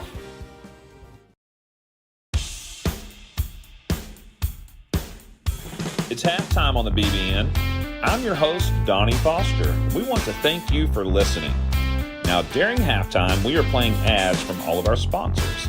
These local businesses and organizations make this broadcast possible. So take note of each business and organization and be sure to visit them soon. When you do, let them know you appreciate their involvement in Brewer High School and our community. If you would like to become a sponsor, well, there are many ways to get involved. Just send us a message through one of our social media accounts, and we will help you join the team. Go Bears! Man, I loved playing high school sports growing up. And it's fun being a fan now, don't get me wrong, but sitting in the stands feels like I'm missing out on all the action, you know? I wanted to get back in the game, so I signed up to be a high school official. It takes me back to my playing days. I'm supporting students, and I get paid to make the big calls. Do you want to see the game up close? Sign up to become an official in Texas at highschoolofficials.com. Why are interscholastic sports called the last classroom of the day? Because they teach students important life lessons like teamwork, accountability, and perseverance. School sports are so much more than a game. They're about developing the whole person. That's why they're an essential part of every student's education. Encourage your student to participate in the last classroom of the day. Interscholastic sports in Texas. This message presented by the UIL and the Texas High School Athletic Directors Association. Donnie, the other day I cut myself and thought I was going to need stitches. Did you go to the ER? Nah, I just put some duct tape on it and called it a day. Besides, the nearest ER is too far away. Hey, not anymore, Fern. Medical City of White Settlement is located at 9650 White Settlement Road, right on the corner. Seriously? Serious as a heart. Wait, maybe we shouldn't use the phrase during an ad for a medical facility. Good call, Fern. But when you need emergency care, call Medical City of White Settlement at 682-610-6100.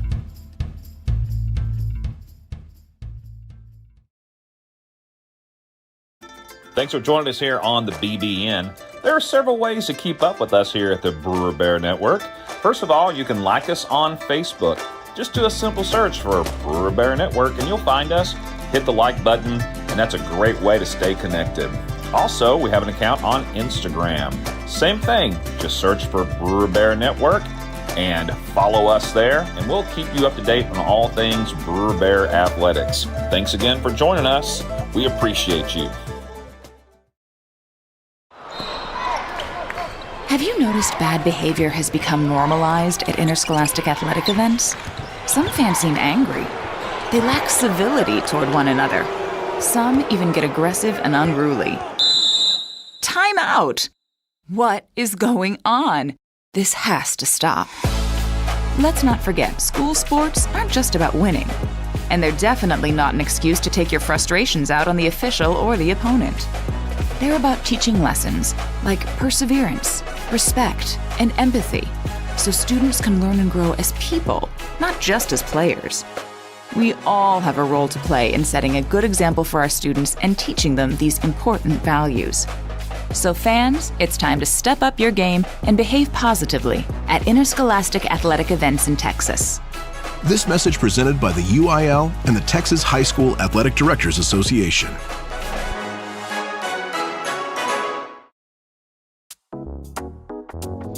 Hey, Terrence, you own your own home, right? Yes, I do, Donnie. So you know the hassle it can be when you need a new roof. I sure do. And in Texas, with the hail, high winds, and storms, our homes take a beating. Well, that's why we recommend TXD Roofing. Texas Direct Roofing is located in Haltom City and has been in business since 2011. To schedule an inspection or install, head to txdroofing.com. Thanks, TXD Roofing, for all you do for our school. Hey, Bear fans, here's some more of our great sponsors. Let me tell you about Rival Signs. They're located at 110 Jim White Freeway in Fort Worth. Check them out for all your signage needs. And of course, Raising Cane's Chicken Fingers. Visit your local Raising Cane's for all your chicken finger needs. Timeout. All right. Remember, we're a team that plays together. Listen, the winning will take care of itself. We just have to get everyone involved. In interscholastic sports, we celebrate what makes every one of us unique. And in the pursuit of a common goal, everyone in the huddle, in the bleachers, and in the community comes together. This message presented by the UIL and the Texas High School Athletic Directors Association. In school sports, it's easy to see the wins, the moments that make headlines. But there's so much work that goes unseen for any of it to happen. My name is Phil Risen, and I'm the Executive Director of the National Interscholastic Athletic Administrators Association. Throughout the country, athletic administrators dedicate countless hours to making life-changing opportunities possible for student athletes through sports. Their sacrifice is fueled by the belief that every student can grow and deserves their time to shine. On behalf of the NIAAA, we want to thank every athletic administrator for your tireless dedication to providing 7.8 million students across the country a path to a better future. This message presented by the NIAAA, the National Interscholastic Athletic Administrators Association. You guys just didn't want it bad enough. That should have been an easy win. What were you doing out there? You gotta hustle. You could have made that play if you'd been open. On the car ride home after the game, when you think you're helping by telling me what I did wrong and what I need to work on, all I hear is that I'm not good enough, that I'm supposed to be perfect, that it's not okay to lose. On the car ride home, all I need to hear is how much you love me and enjoy watching me play. That my worth isn't determined by my performance. That even on my worst day, I am worthy. That you see me learning, growing, and doing my best. And that is enough. This message presented by the UIL and the Texas High School Athletic Directors Association.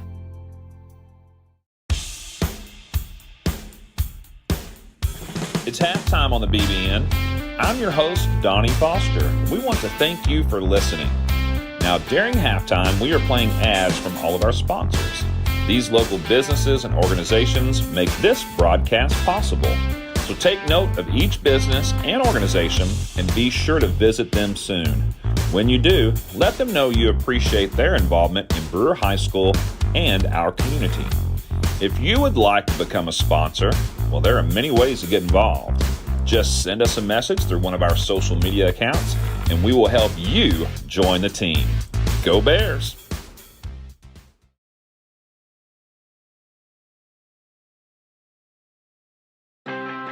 We are the NFHS. That stands for the National Federation of State High School Associations. But really, what we stand for, together with the UIL, are the 825,000 high school sports and performing arts students in Texas.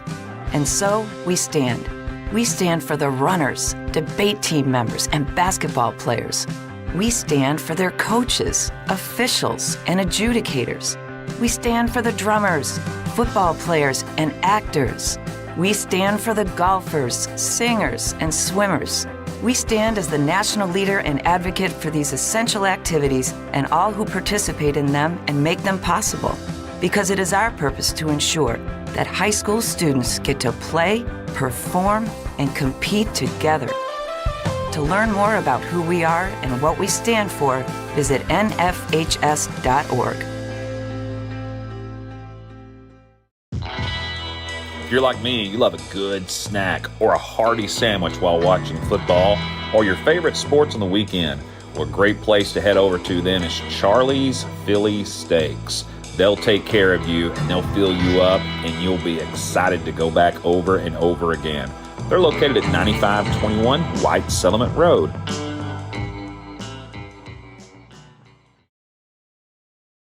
What's the biggest myth about interscholastic performing arts? That you have to be the most talented or experienced to participate. The truth is, anyone can be a part of their school's performing arts. There are countless opportunities for students to participate, from theater, choir, and band to speech and debate.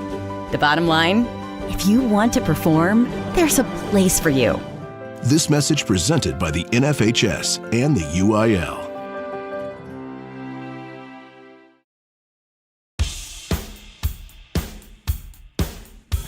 It's halftime on the BBN. I'm your host, Donnie Foster. We want to thank you for listening. Now, during halftime, we are playing ads from all of our sponsors. These local businesses and organizations make this broadcast possible.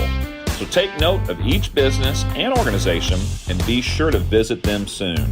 When you do, let them know you appreciate their involvement in Brewer High School and our community. If you would like to become a sponsor, well, there are many ways to get involved. Just send us a message through one of our social media accounts, and we will help you join the team. Go Bears! All right, folks, let's get started. Parents, thanks for coming. As many of you know, I'm Coach Mather. Tonight I want to talk about the season, of which I only have one expectation, that everybody gets stronger. When I say get stronger, I'm not referring solely to physical strength. Sure, we'll be in the weight room, we'll be running stairs, but we're also going to focus on developing mental toughness and grit, because those are the characteristics that allow us to achieve greatness both on and off the court.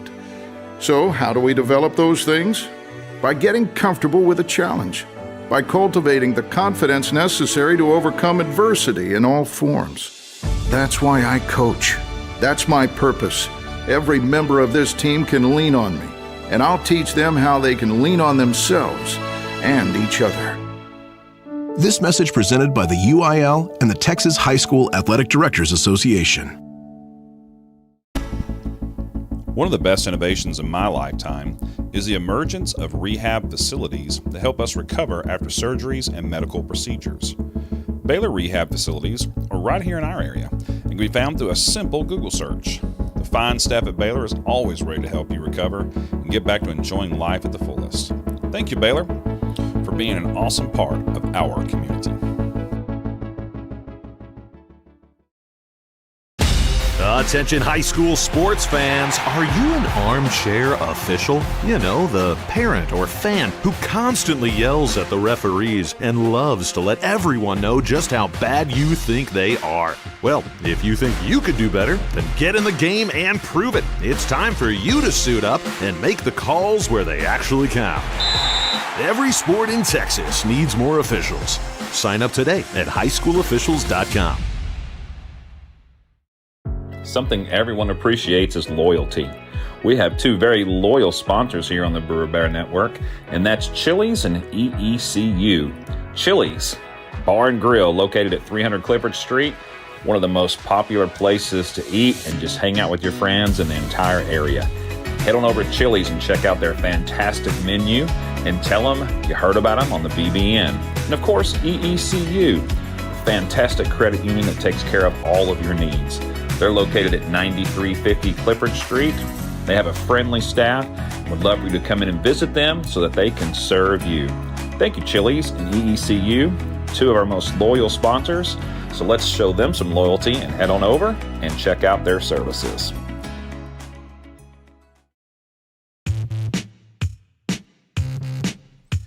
places, football season means it's fall and the weather is cooler. Yeah, not in Texas. Remember all those hot days on the playing field, Fern? I sure do, Donnie. All we had was a community water jug, if we were lucky. Yeah, same here. But now there's Frio Hydration. It specializes in keeping athletes cool and well hydrated in any situation. You can learn more about their services at FrioHydration.com. The products you want and the quality you deserve. Thanks, Frio Hydration.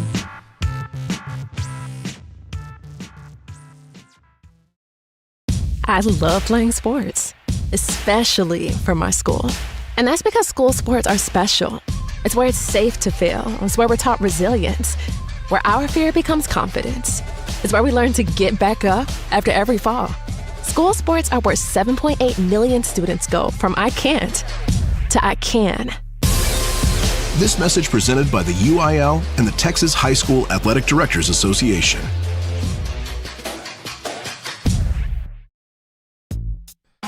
Terrence, now that we're getting older, I prefer to say we're getting wiser. hey, I like that. Anyway, now that we are wiser, what's a good option for delicious but healthy eating? It's got to be Jason's Deli. They have everything from amazing sandwiches to delectable salads. Okay, well, we need to get over there for lunch real soon. Let's do it. The closest location is at 6244 Camp Bowie Boulevard. There are also many locations in the area, so head on over and do your old, wiser body a favor. School sports are played by humans, coached by humans, and officiated by humans. So the next time you're sitting in the stands at a school athletic event, please remember this and maintain your humanity, especially when it comes to judging and critiquing athletes, coaches, and officials. Please show your fellow humans some respect. They'll appreciate your empathy. This message presented by the UIL and the Texas High School Athletic Directors Association. If your business or restaurant is in need of fresh produce, then you're going to want to visit premierproduce.com and learn about all the great services provided by Premier Produce. They're located at 8125 Western Hills Boulevard in Fort Worth. Check them out for all of your produce needs. Then one of our favorite sponsors here on the Brewer Bear Network is Jimmy John's. Jimmy John's has several locations nearby. Check out one of those the next time you're hungry for some delicious food. We want to thank Jimmy John's for providing so much food for us here at the stadium on a regular basis. Jimmy John's is the place to go.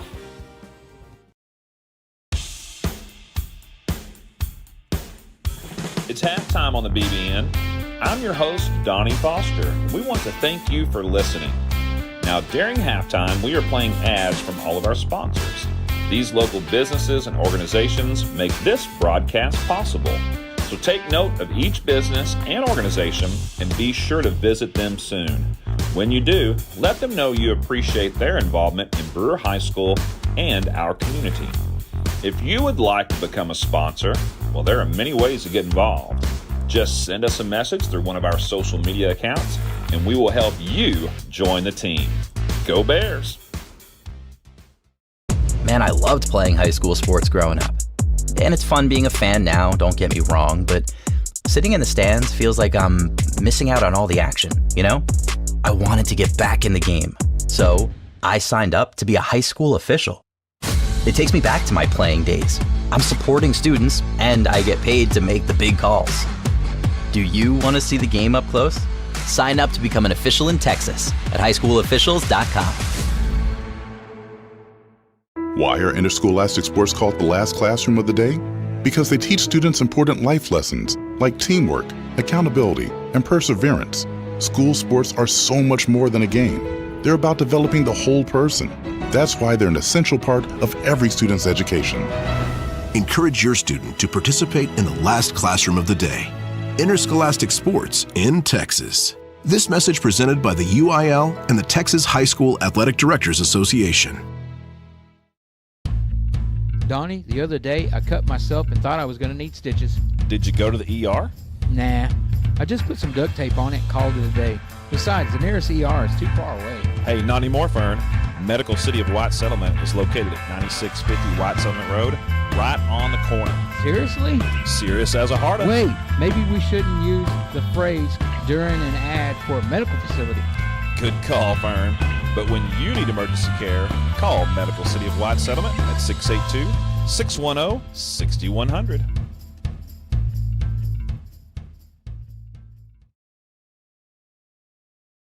Thanks for joining us here on the BBN. There are several ways to keep up with us here at the Brewer Bear Network.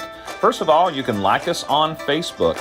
Just do a simple search for Brewer Bear Network and you'll find us. Hit the like button, and that's a great way to stay connected. Also, we have an account on Instagram. Same thing, just search for Brewer Bear Network and follow us there, and we'll keep you up to date on all things Brewer Bear athletics. Thanks again for joining us. We appreciate you. Have you noticed bad behavior has become normalized at interscholastic athletic events? Some fans seem angry. They lack civility toward one another. Some even get aggressive and unruly. Time out! What is going on? This has to stop. Let's not forget, school sports aren't just about winning. And they're definitely not an excuse to take your frustrations out on the official or the opponent. They're about teaching lessons like perseverance, respect, and empathy, so students can learn and grow as people, not just as players. We all have a role to play in setting a good example for our students and teaching them these important values. So fans, it's time to step up your game and behave positively at interscholastic athletic events in Texas. This message presented by the UIL and the Texas High School Athletic Directors Association.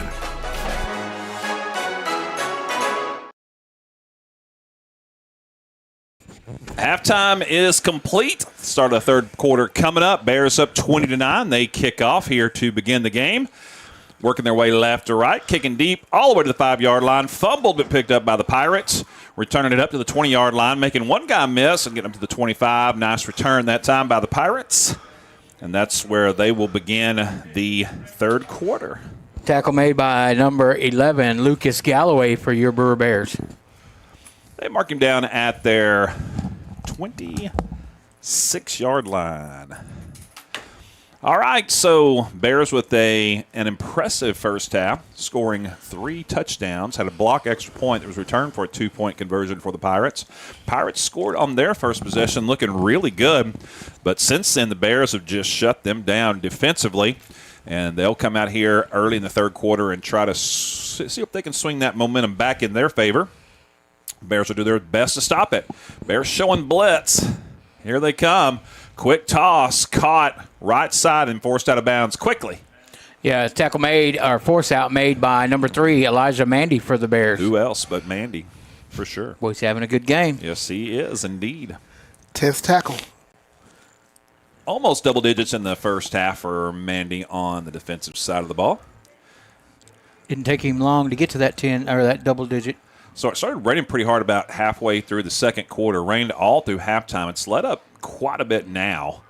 Rained so much neither band performed. Quarterback keeper, right side for the offense, and he's hit hard at about the 35-yard line. Stopped short of the first down, so it'll be third to about 2. Tackle made by number 11, once again, Lucas Galloway for your Brewer Bears. Yeah, Galloway and Mandy, boy, they've just been all over the field tonight. Luckily, number 12 for Granbury is the biggest guy on the field. Yeah. Their quarterback's got some size, that's for sure. Yeah, Hayden Meyer, QB. I saw number 14 for them warming up, too, in the sidelines. He's the backup, and he's a big old boy as well. Right side, handoff. Oh, breaks a tackle, gets a first down. Up midfield, breaks another tackle. He's off to the races down the right side. Only Outhouse can catch him. Finally forces him out of bounds at the 15-yard line. Yeah, number 4, Jerry Outhouse on that force out for your Brewer Bears, and that's touchdown-saving tackle. That's about a 50-yard run on that one. And Outhouse definitely saved a touchdown on that tackle. He came all the way across the field, had a great angle, picked it up, and it's going to be first down ball at the 15-yard line for the Pirates. Here coming in the third quarter, Bears show blitz. Here they come, handoff up the middle. He gets hit, tailback does to Bello at the line of scrimmage, but, man, he keeps those feet churning and powers forward for about a gain of 6. Yeah, that's a good job. Looks like on that tackle was number 61, Harris, for your Brewer Bears. So as they came out early in the first quarter and scored on a long drive, here come the Pirates powering their way down the field, trying to get a score here early in the third quarter. If they go for 2, they could pull within 3. 20-9. Second down play, one man comes in motion. Fake the hand. No, they go the handoff up the middle. DeBello. And short gain. He's close to the first down, but maybe a half yard short. Tackle made by number 99. That's going to be Colton Clemens for your Brewer Bears. All right, third and about a half a yard to go. I always love these play calls right here where it's probably 4-down territory, you know. Yes. And on third and short, do you fake a handoff and throw into the end zone, try to catch the defense off guard? Yeah, because they've been pounding that rock pretty good so far. Let's see what they do right here. Let's see the Bears are ready. Pirates in the gun. One tailback, one tight end, 3 wide receivers. 2 to the left, 1 to the right. Comes a snap, handoff, fake, quarterback keeper, right side. He's in trouble. Now he lowers his shoulder, gets forward, picks up the first down, and he powers forward to the 2-yard line, maybe the 3 before he's pushed back. That's a good job by that quarterback to get that first down. That's what he needed. He wanted the touchdown but didn't get it. Hayden Meyer. Tackle made by number 34. That's going to be David Arizola. Assisted also by number 45, Jovan Sparkman. I don't know if you'd call that a read option or not. You know, I think that was really a design run that time by the QB. He did fake the handoff. First and goal, ball to 3. Handoff this time goes to Bello. He's hit quickly, but they cannot bring him down, and I think he gets in. He does. Touchdown Pirates. Yeah, it's a good second effort by that young man. 3-yard touchdown run by number 25. The attempted tackle was by number 11, Lucas Galloway. All right, I do think they're going to go for 2 here, trying to pull within 3. It's 20-15. I think that's a smart thing right there to do. Yeah. Going for 1 doesn't help you at all right here. All right, so great opportunity for the Bears. If they can get a stop here, then the Pirates need a touchdown to regain the lead. That clock should be running. It's down to 9 seconds on the play clock. Bears showing blitz. Here they come. 3-step drop. Going to fire into the end zone. He's got a man wide open. Oh, he dropped it. Wow, good call. Threw it behind him a little bit. And I think Meyer rushed that toss just a little bit to number 3. Zane Knight out there threw it behind him, and he just couldn't come up with it. I tell you what, that was a good call, and again, you said it. It was just a bad throw by the quarterback. Yeah, he was wide open. That would have been an easy 2-point conversion. No one was over there. And he didn't make a bad throw in a vacuum. He had Bears in his face. Yeah. Bears dialed up the blitz. Yeah, Bears rushed that throw a little bit. He had time to make a good throw, just couldn't do it. So 2-point attempt falls short. And it is 15-20. Bears still up by 5.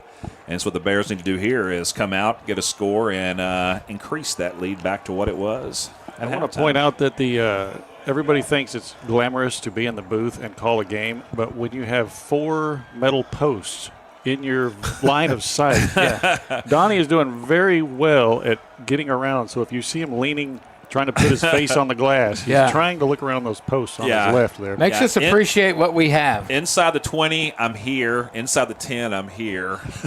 Outside the 20, I'm here.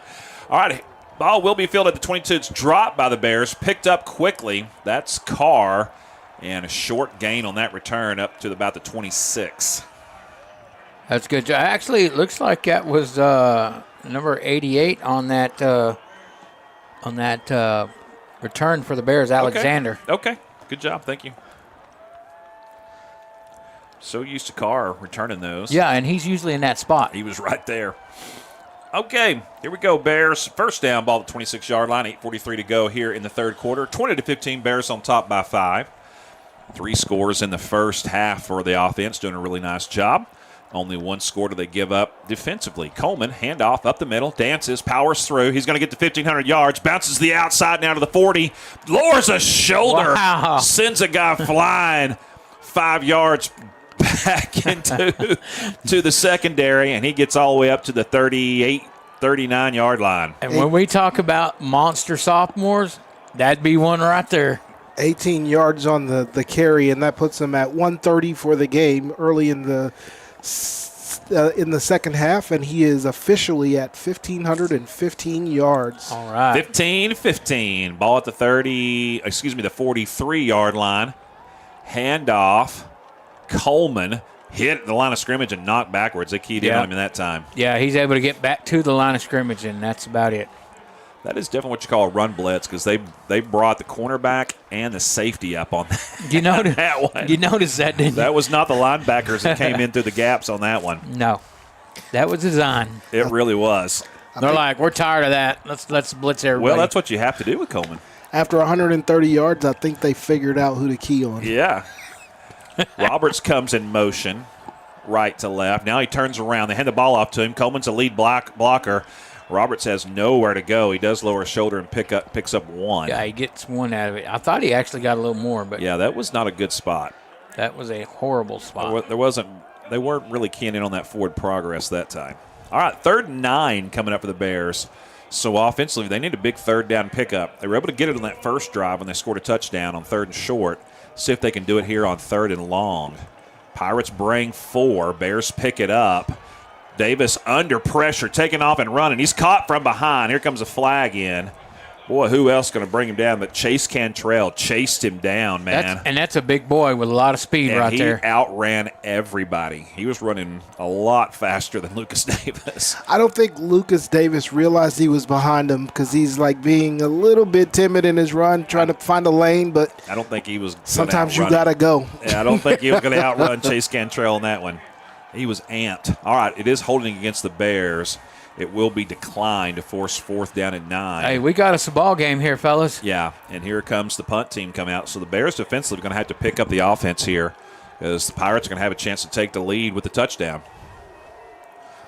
Salcedo's back again. He looked a little gimpy after the one of those punts in the first half, but we saw him out warming up at halftime, so he looks good. He gets off a really good kick. He's healed. And hits at the 19 and takes a great bounce. The Bears are going to hustle down there. They can down this inside the 5. Wow. They down it at the right 1 yard line. Nice. That ball was at the, let's see, they started that drive at the, I think they had that ball at the 44-yard line was the line of scrimmage. So make that a 55-yard punt. Man, that was a great punt. Kind of had that little soccer run out a little bit to the side. He's been Rugby getting style. good at that. Yeah, rugby style.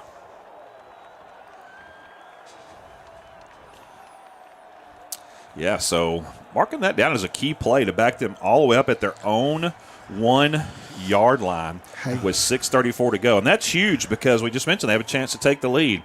Quarterback in his own end zone, hands it off. Oh, he fell down. That's going to be a safety.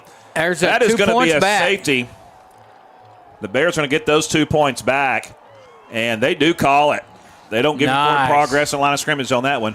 It was a bad snap that was handled by the quarterback, and as he was handing the ball off, he went down to one knee. He was almost down himself, but it delayed everything, and the defense got in there really quick, were able to grab him, bring him down before he got to the goal line, and so a great job defensively. Hey, and the Bears are going to get this ball back. Absolutely. Because now the Granbury will either elect to punt or kick it. So who made the tackle for the safety? Were we able to tell? It was kind of a pile on there, and it was difficult to see. It was actually number 26, Anderson, for the Bears on that last tackle. But the play was forced by Plemons up the middle. It's a great job by Colton Plemons. Well, we can say anything good that happens up the middle in the backfield. Yeah. Clemens had something to do with it. I don't care if he was being triple teamed, didn't get past the line of scrimmage. He had something to do with it because he was triple teamed. You know, what I noticed is a lineman may initially stop him for a second, but then he's got so much strength that he's able to power his way back. Yeah, Plemons he is a monster sophomore. 6:27 to go in the third. Bears force the safety, which means the Pirates will have to give a free kick back to the Bears. But the thing about this kick is it kicked off from the 20-yard line and not the 40. So the deep men for the Bears will be sent at the 35. They'll have good field position here. Pirates do kick it deep as they can. It's going to be fielded at about the 38. Oh, Roberts drops it, and it's picked up by the Pirates. That is a Roberts took off running before he had it. Fumbled the ball, gives it right back to the Pirates at the Bears' 35-yard line. Wow, that's a sophomore mistake by that young man. He had to run up to try and field it, and never really got his feet settled under him. And I'll tell you exactly what happened is that ball got caught up in the wind. Yes. That wind is whipping in the face of the Pirates, and what should have worked against them worked in favor of them. And Roberts kind of misjudged how hard the wind was blowing and had to run up for it much further than he thought. And so that's a live exactly ball. what happened. Yeah, that's a live ball. That's what happened. You were absolutely right. Okay, 35-yard line of the Bears is where the Pirates will start after the safety. Bears eventually got to get a stop. Handoff to Bello inside. He's hit, but he's going to keep those legs moving and power forward. This time the Bears hit him low from behind and bring him down. Tackle made by Harris, number 61 for the Bears. Gain of about 4.5, 5 on that one. Give him a gain of 5. Ball to 30. 2nd and 5 for the Pirates. They're going to line up with 4 wide receivers. DeBello along with Meyer in the backfield. Boy, mark that one, Donnie, down. That was a big momentum swing on that last one. Oh, no doubt about it. Meyer in the gun. When man comes in motion, they always run behind that. Oh, the snap hits the tight end that was in motion and going to be tackled for a loss if they can ever bring him down as he keeps stiff-arming tackles and breaking out of them. And it's going to be a loss of about 9? Yeah. Tackle made by number 11, Lucas Galloway, twice. Okay, so big. He initially made the tackle, then came back and made the final tackle. Big number 80, who is their tight end, who also came in as a backup defensive lineman. When he comes in motion from the slot to the backfield, they always run behind him. Well, this time he was a little slow coming across, and the snap hit him in the leg as he passed by, and that cost him. So it's 3rd and about 14 to go. Quick toss is caught, and Bears fighting to bring him down for the first down. Finally do. It's a 10-yard gain up to the 30. And that's Macaulay Skeens. Tackle made by number 11, Lucas Galloway, one more time. Macaulay Skeens is that number 80 that we've been talking about. He's got some size on him now. Yeah, he does. Okay, 4th down. Pirates going for it. It's 4th and 5. Bears trying to get a big stop after the after the free kick fumble. 3-step drop, looking downfield, firing. Has a man open, but he overshoots him by 5 yards. Wow. Meyer had number 7, Jackson Arnett, on the post route. He got past everybody. I don't know if someone slipped on the wet field or he just turned on the jets and burned past everybody. I want to be honest with you, too. The Bears have had so much pressure on that poor quarterback that I think he felt pressure, even though there really wasn't, and just got rid of it. Well, yeah, there was no pressure on that one. He did get hit, though, as he let go of it. Yeah, did he had plenty of time to get a decent to drop pass. That one in there. He just overthrew him. Yep. You know what happened. All right, the Bears take over. Jet sweep here coming from Cameron Carr, but he's got nowhere to go, and he loses yardage. Yeah, they read that one. It's a good job by the Pirates to keep that containment outside. That's a loss for the Bears on that. That play takes too long to develop. I agree. Yeah, I totally agree. It works once or twice early, and then let's get rid of it. Yeah, that is not Fern's favorite play. No, I hate it. Well, you've got to fake that one 2 or 3, 4 times before and you then can try set it up. And that, plays that are like that, I'll tell you, the only one who likes that is Coleman because he's got more yards he can gain here. Handoff fake to Coleman. Davis with plenty of time, firing deep, looking for Carr. Oh, I had him. There was an arm in his face, and he may have knocked it away, but Cameron Carr was right there at the 33-yard line into Bear territory. Couldn't come up with it. Boy, I tell you, hit him, and it looked like the shoulder pads, I think. And I think the defender coming over the safety kind of got a hand up in his face. Kind of blinded him a little bit. Yeah, because Carr, he comes down with that ball 9 times out of 10. All right, it's going to make up 3rd down for the Bears, 3rd and 13. A long 3rd down play with 3:28 here to go in the 3rd. 22-15, Bears up by 7. Let's see what they got here. They're running trips left. Trips left, one right. That one right is Alexander. And we're going to have a timeout on the field. Timeout called by the Bears.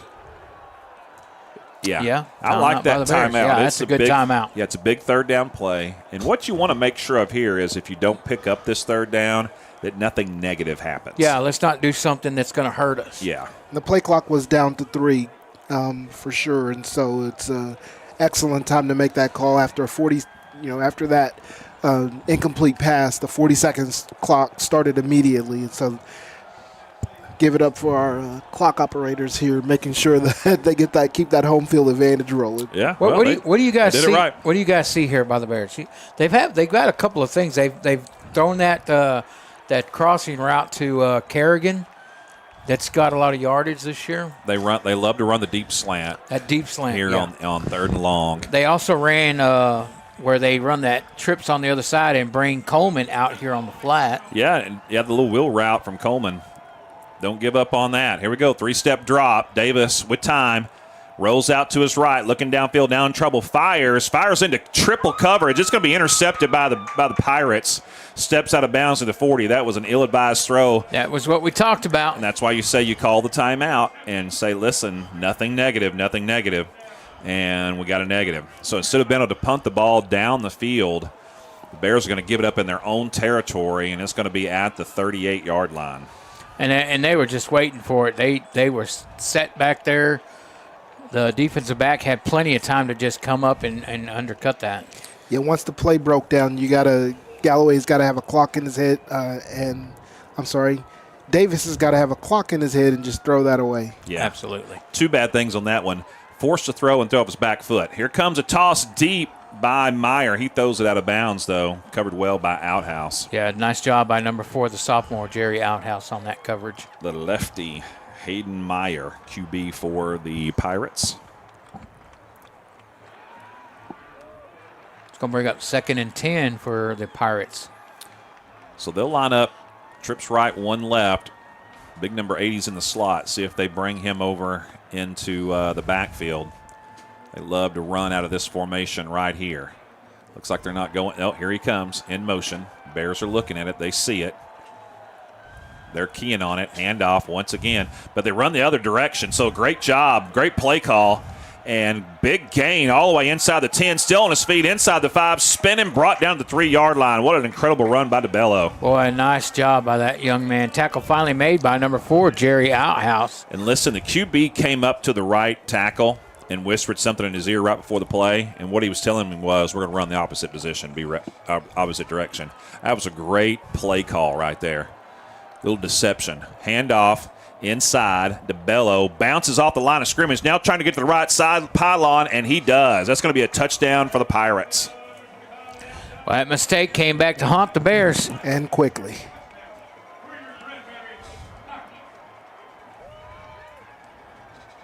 We have ourselves a ball game. Yes, we do. 21-22. Extra point coming up to try to tie it. And, boy, what a brilliant play call on that 3rd down play on that long run. Because like we said, every time big number 80, Macaulay Skeens, comes in motion, they run behind him. This time they run to the opposite side. Kick is up and good, and it is tied 22-22. Good job by the Bears on that. They almost got that one, but it is tied 22-22 with 2:48 remaining in the 3rd quarter. And you know what they successfully did was they took Brewer away from that running game with Coleman. On those last couple of possessions, on that last series, I should say, for the Bears.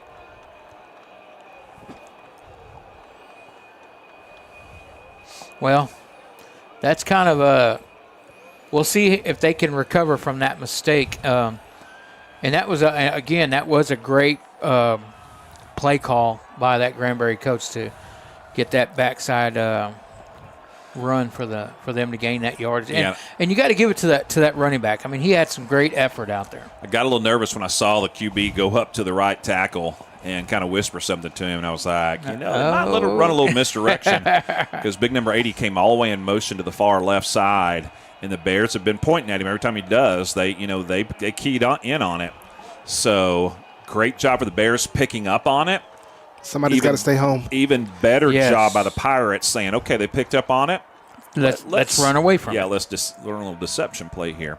We got the Pirates the kickoff. They kick it deep. Be fielded at the 10-yard line. Turned up to the 20. cutting back inside, and then finally brought down at about the 21, 22-yard line. And that will be number 25, Lucas Cantu. And that's his first action for the night. So I believe his penalty from last week is finally over. Still in the third quarter. Third possession for the Bears here in the third quarter with 2:40 to go. All knotted up at 22. And the ball is going to be placed at you guessed it, 22. And guess how many players are on the field? 22. All right, here we go. And guess what time it is? Oh, it's 2:40. Never mind.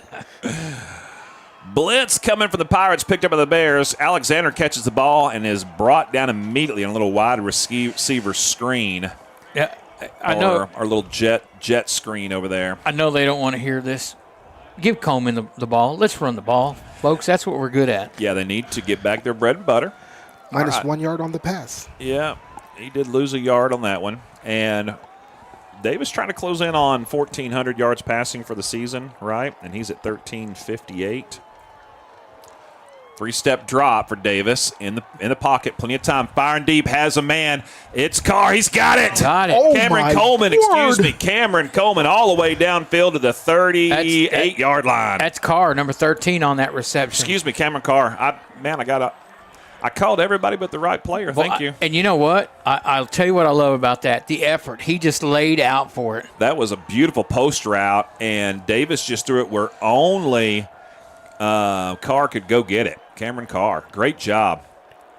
Ball at the 40-yard line, first down. Handoff, Coleman up the middle. He's got some room and gets into the secondary all the way to the 25. There we go. That's what I'm talking about. Let's run that ball. Nice job by that young man, number 8. 15 yards on that one, right? Your sophomore. From the 40 to the 25. That's 15. First down, ball at 25. Trips left, one right. Bears on the march. Handoff Coleman once again. Hit at the line of scrimmage. Nowhere to go, but he does pick up a couple. Yeah, it looks like they gave him one out of it. All right, second down and 9 for your Bears. And on that last pass, Davis surpasses 1,400 yards passing. All right, nice job. Big number 76, Terrence Brown checks out of the game. Offensive lineman. Handoff goes to Coleman. Behind number 59. Oh, Had man. a block there for a minute. Boy, those gaps were filled quickly by the linebackers. And, the defensive lineman and the safety coming up, number 8. Yeah, he actually made a cut that he would love to take that back. Should have cut outside. Yeah. He had lots of room out there behind Montalvo, the number 59, the lineman. Yeah, he had a blocker out there. Now big number 76 comes back in. He was spelled on one play by number 69 for the Bears. That was Wilmer Reyes. Third down, Davis in the pocket, out to the flat. Coleman caught it to the 20, dancing, and he's going to be brought down well short of the first down. We're in field goal territory here, but we also are in 4-down territory. 4th and 5, what the Bears do. I think they're going to bring out the field goal unit.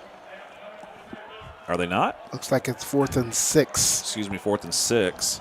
I thought I saw the field goal unit about to run out there. I did too, but the time expired, so we're changing the field. And that might change their mind on what they wanted to do. They'll have time to think about it. All right, that's the end of the third, 22-22. Got an exciting game. We'll be right back after this quick break.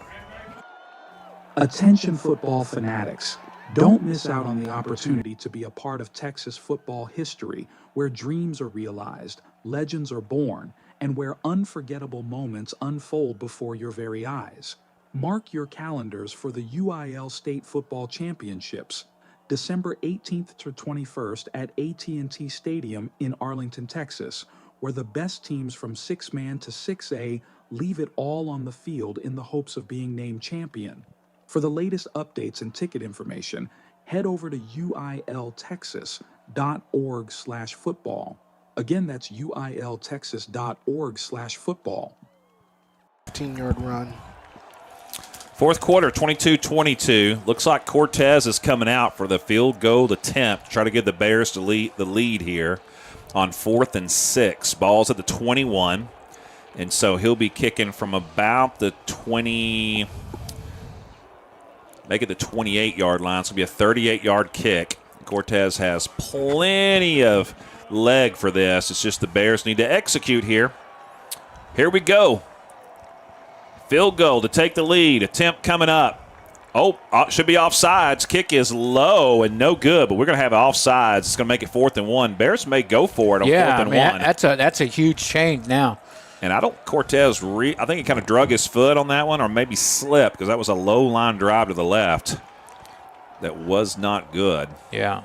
Oh, they're calling the Bears for that. Oh, no way. Oh, that is poor. So that's 4th down again. And, that's over on downs. They're going to decline turn it over on down. They'll just decline it. You're right. Well, because that was a false start. If it's a free snap, yeah, you're right. If it's they have to replay and you know what? That might change the Bears' mind again. They may end up going for it. Yeah, after it being wet and him having a hard time kicking it, they may just go for it here. So the Bears talking it over on the sideline. So it does back it up to the 26-yard line. So it's 4th and 11 now. They need to hurry it up, though. That clock will start winding down on them. Yeah, they have not started the play clock yet. I'm not sure why. Look at him. He's saying start the play clock. Yeah, now they finally do. Start the play clock. There you go. All right, the Bears are going to come out here and go for it. So Davis and Coleman will be in the backfield. 4 wide receivers, no tight end. Here we go. Big play coming up for the Bears. 4th down. Looking downfield. Davis with time fires. And it's almost intercepted. It's tipped and intercepted inside the 10-yard line. There's going to be a block in the back against the Bears. Oh. And Cameron Coleman laid out number 27, but he goes down and is not moving. Yeah, he put a big hit on the one that intercepted the ball. And, we hope that he is okay. Man, oh, man, oh, man. They're immediately bringing out the they're calling for the paramedics to come in. As Coleman really took a big hit there, or he laid a big hit. It was all shoulder on that one. Went down hard. Yeah, I think he hit well. It's how he landed. Yeah, it's hard to say that was such a big hit. They're attending to him right now. That was one thing we were worried about him, getting injured here. Silence goes across the stadium, and our prayers go out for him right now for sure. They're checking on him. I'm sure he is all right, but has definitely sustained an injury. It's going to take him out of the game, no doubt about it. Yeah. Let's go ahead and take a quick break, and we'll be right back here, and we'll give you an update on what's going on with Cam Coleman on the field. One of the best innovations in my lifetime is the emergence of rehab facilities that help us recover after surgeries and medical procedures. Baylor Rehab Facilities are right here in our area and can be found through a simple Google search. The fine staff at Baylor is always ready to help you recover and get back to enjoying life at the fullest. Thank you, Baylor, for being an awesome part of our community.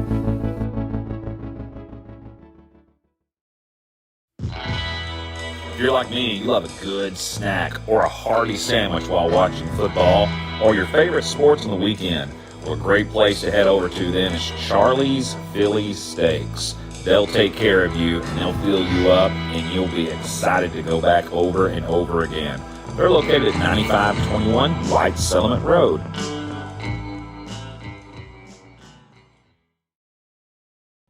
Something everyone appreciates is loyalty. We have 2 very loyal sponsors here on the Brewer Bear Network, and that's Chili's and EECU. Chili's Bar and Grill, located at 300 Clifford Street, one of the most popular places to eat and just hang out with your friends in the entire area.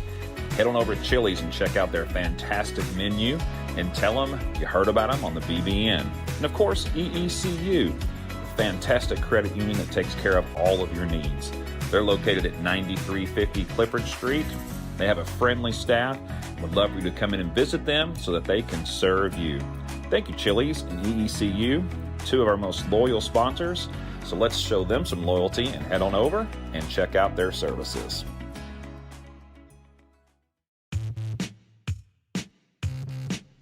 In most places, football season means it's fall and the weather is cooler. Yeah, not in Texas. Remember all those hot days on the playing field, Fern? I sure do, Donnie. All we had was a community water jug, if we were lucky. Yeah, same here. But now there's Frio Hydration.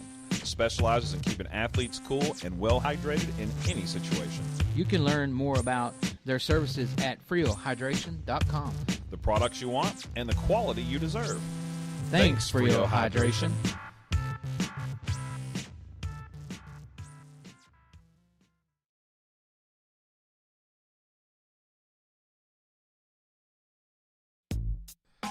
Terrence, now that we're getting older, I prefer to say we're getting wiser. hey, I like that. Anyway, now that we are wiser, what's a good option for delicious but healthy eating? It's got to be Jason's Deli. They have everything from amazing sandwiches to delectable salads. Okay, well, we need to get over there for lunch real soon. Let's do it. The closest location is at 6244 Camp Louis Boulevard. There are also many locations in the area, so head on over and do your old, wiser body a favor. Donnie, the other day I cut myself and thought I was going to need stitches. Did you go to the ER? Nah, I just put some duct tape on it and called it a day. Besides, the nearest ER is too far away. Hey, not anymore, Fern. Medical City of White Settlement is located at 9650 White Settlement Road, right on the corner. Seriously? Serious as a heart attack. Wait, maybe we shouldn't use the phrase during an ad for a medical facility. Good call, Fern. But when you need emergency care, call Medical City of White Settlement at 682-610-6100.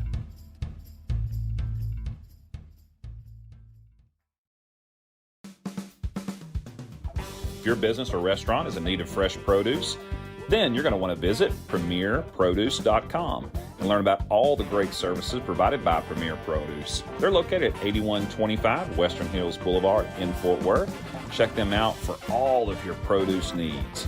Then one of our favorite sponsors here on the Brewer Bear Network is Jimmy John's. Jimmy John's has several locations nearby. Check out one of those the next time you're hungry for some delicious food. We want to thank Jimmy John's for providing so much food for us here at the stadium on a regular basis. Jimmy John's is the place to go.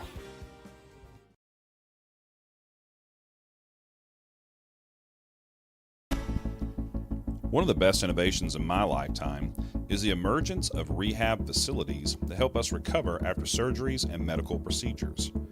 Baylor Rehab Facilities are right here in our area and can be found through a simple Google search. The fine staff at Baylor is always ready to help you recover and get back to enjoying life at the fullest. Thank you, Baylor, for being an awesome part of our community.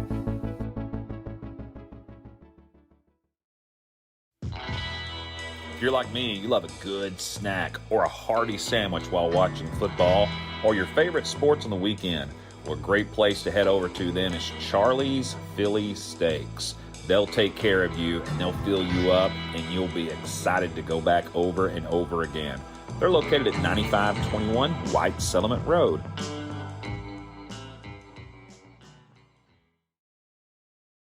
Something everyone appreciates is loyalty. We have two very loyal sponsors here on the Brewer Bear Network, and that's Chili's and EECU.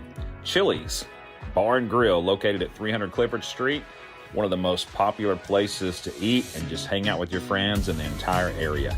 Head on over to Chili's and check out their fantastic menu and tell them you heard about them on the BBN. And of course, EECU, a fantastic credit union that takes care of all of your needs. They're located at 9350 Clifford Street.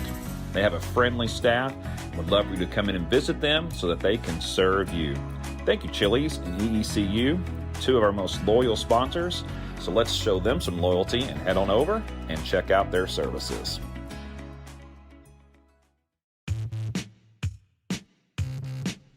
In most places, football season means it's fall and the weather is cooler. Yeah, not in Texas. Remember all those hot days on the playing field, Fern? I sure do, Donnie.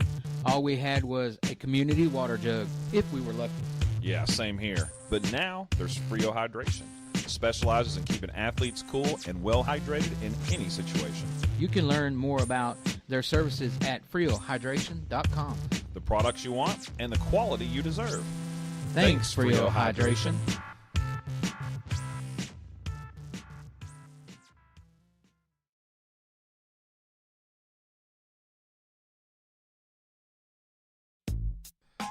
Terrence, now that we're getting older, I prefer to say we're getting wiser. hey, I like that. Anyway, now that we are wiser, what's a good option for delicious but healthy eating? It's got to be Jason's Deli. They have everything from amazing sandwiches to delectable salads. Okay, well, we need to get over there for lunch real soon. Let's do it. The closest location is at 6244 Camp Bowie Boulevard. There are also many locations in the area, so head on over and do your old, wiser body a favor. Donnie, the other day I cut myself and thought I was going to need stitches. Did you go to the ER? Nah, I just put some duct tape on it and called it a day. Besides, the nearest ER is too far away. Hey, not anymore, Fern. Medical City of White Settlement is located at 9650 White Settlement Road, right on the corner. Seriously? Serious as a heart of. Wait, maybe we shouldn't use the phrase during an ad for a medical facility. Good call, Fern. But when you need emergency care, call Medical City of White Settlement at 682-610-6100.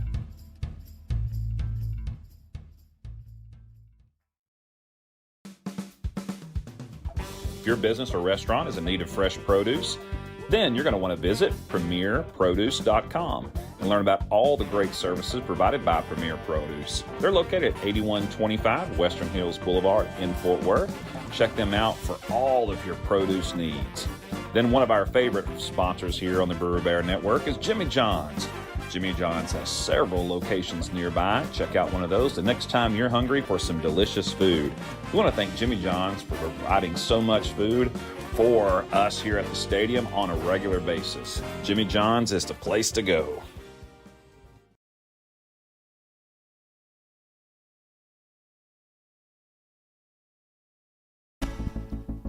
One of the best innovations in my lifetime is the emergence of rehab facilities that help us recover after surgeries and medical procedures. Baylor Rehab Facilities are right here in our area and can be found through a simple Google search. The fine staff at Baylor is always ready to help you recover and get back to enjoying life at the fullest. Thank you, Baylor, for being an awesome part of our community.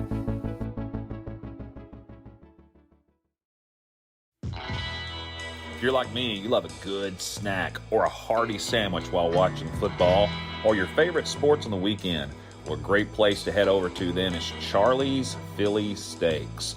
They'll take care of you and they'll fill you up and you'll be excited to go back over and over again. They're located at 9521 White Settlement Road.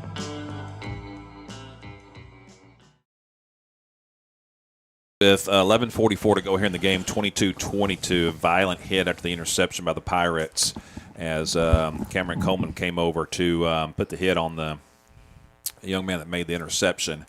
Kind of lowered his shoulder and had a very violent hit, went down on the ground, was immobile there for quite a while. It was on the sideline closest to the Pirates, and they immediately started calling for the paramedics. Didn't even call the other sideline. And so they came out, stabilized Cameron Coleman, and put him on the stretcher and took him out to the ambulance. And we can see them loading him up right now.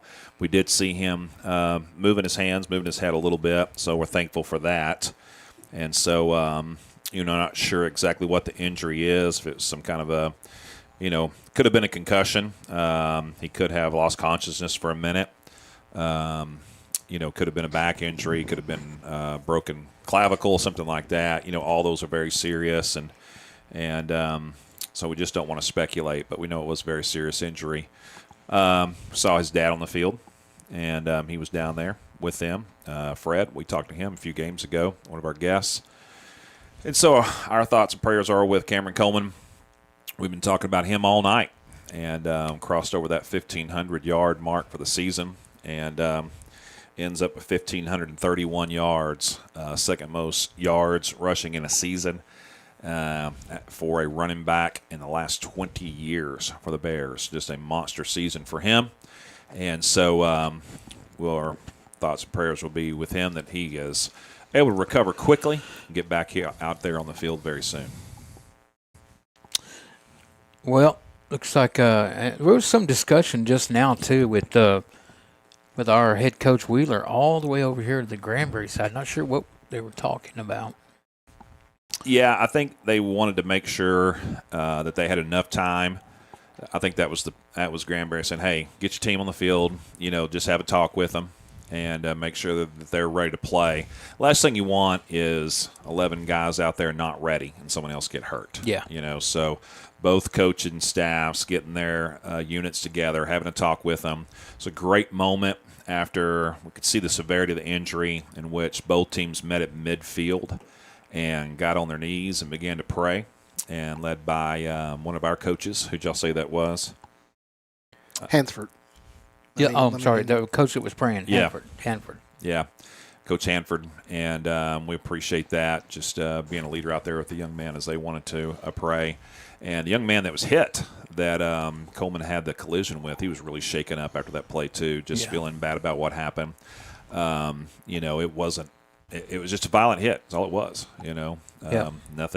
Nothing dirty, nothing unusual. 9 times out of 10, you make that hit and you pop back up and you keep playing. We've seen Coleman take some big ones this year, but that one just hit just right, hurt him somehow for sure. Yeah, I tell you, and only other number 27 for Granbury was affected pretty good by that. Also for the Bears, number 4 Outhouse he was pretty upset. That was B.J. Hansford, the coach that we were talking about. Yeah, a lot of these guys are sophomores. They've been playing together a long time, and they're all buddies. They're all friends. Like I mentioned that Coleman has at least one class with my youngest son, and I know he tells Brock, my son, all the time that he goes back and listens to the broadcast. And so always interested in what we have to say about the games. And so on Mondays, they always talk about the ball game. That's the first thing my son asks me every Friday night is, how did Cam do? How many yards did he get? Yeah. So anyway, all right. So both teams still just trying to collect themselves right now. And just getting the right frame of mind. And I appreciate the officials doing a great job here, just allowing everybody to have the time needed to get things, back in, get the players back in playing a playing frame of mind. And I don't think they've addressed the flag yet. No, it's still down on the field, I guess, through all this to remind them. I think that's going to be a block in the back against the Bears, and so it'll probably be tacked on to the end of this one. And I feel like the ball was out of bounds somewhere around the 40 or 45-yard line. I'm struggling to think exactly where he went out. All right, so about to get this one sorted out and back into playing. Still got a ball game here to play, 22-22, and just these kind of things remind you just how violent football is. It's a tough sport, man. Yeah. These are men out here. These guys are bigger than some grown men. And you run as fast as they do and hard as they do, and you collide. And, like we said, 90% of the time you jump back up. But there are just times when you hit just right. You never know what can happen. That's right. Nowadays, these young men are a lot bigger than they were when we were there. Yes. All right, still working to sort this one out as now the players are off the field and back on the sideline, and units getting ready to come back out and just get going again. In fact, the Bears have their team out just kind of loosening up. Now the Pirates are doing the same thing like you would coming out of the half. That was a long break. Yes, I agree. It's a cool night. You don't want to pull any muscles or anything like that. So, again, really appreciative of the officials giving them time to do this. Because the last thing you want after an injury is to have another injury in response to this.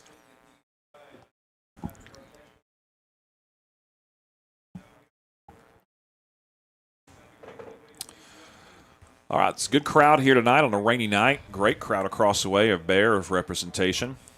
The band didn't perform because it was raining. However, they put on all of the ponchos and covered up the instruments, and they've stayed and played. So we're thankful for that. No field goals into the tuba tonight. They didn't have to run it out or walk it out on the field, but they have continued in the stands. Yeah. And the Pirates, the Granbury Pirates, they do have the end zone bleachers that a lot of the bands sat in during the COVID years. 2020 and 2021. Just the drill team down there tonight. So, if Granbury's band was down there, there could be a field goal into the tuba situation, but not going to happen tonight. Well, again, congratulations to a great season, sophomore season from Cameron Coleman. As we said, 1,535 yards. Yeah, what we said? With 11:44 remaining in this game, I had no doubt he would be surpassing up that number one spot. But unfortunately, he is not. Yeah, for sure. But 1,531 yards rushing for the season. That's unofficial. Yeah. It'll be right around that. And he was closing in on that 1,585 by Jamison Carson. And Jamison was sitting here with us tonight. He would have been rooting for Mr. Cam Coleman because he's a forever Bear and be wishing him the best. But anyway, just a tremendous season from him as a sophomore. Kind of going back down that list, last year the leading rusher was Jaden Garrett with 813 yards. Makai Elmore in 22 with 731. We mentioned Montrell Cushenberry as he led 3 years running, 19, 20, and 21. And then Justin Davis in 2018 was 663. Christian Calton had 1,108 in 2017. And then Curtis Taylor. I forgot about Curtis Taylor. Little Kurt. In 2016, but he came up with 954 yards rushing. Had a great season, almost hit 1,000. Of course, Jamison Carson had back-to-back 1,000-yard rusher seasons. The big 1,582 and 15, and then 1,003 and 14.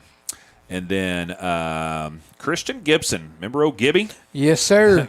Gibby, who was really a tailback at heart, but played QB that one year in 2013 because we needed him to. And he was, mainly a run-first, mobile quarterback. And he rushed for 961 yards, a lot of those out of the QB position. And then 2010, 11, and 12, it was all C.J. Washington leading the way in 2010 with 1,120 yards. And then interesting enough, the lowest rushing leader that the Bears have had in the last 20 years was in 2009 with Jake Glover. He was their QB who ran for 224 yards rushing, but they were mainly a passing team that year as he had almost 3,000 yards passing, 2,895 yards passing, which is extremely impressive for a high school quarterback. So just kind of giving you some history here and what Cam was able to do. That penalty was called on the Pirates. Really? Yeah. So only 6 rushers in the last 20 years. Yeah, there was a block in the back. Had over 1,000 yards officially.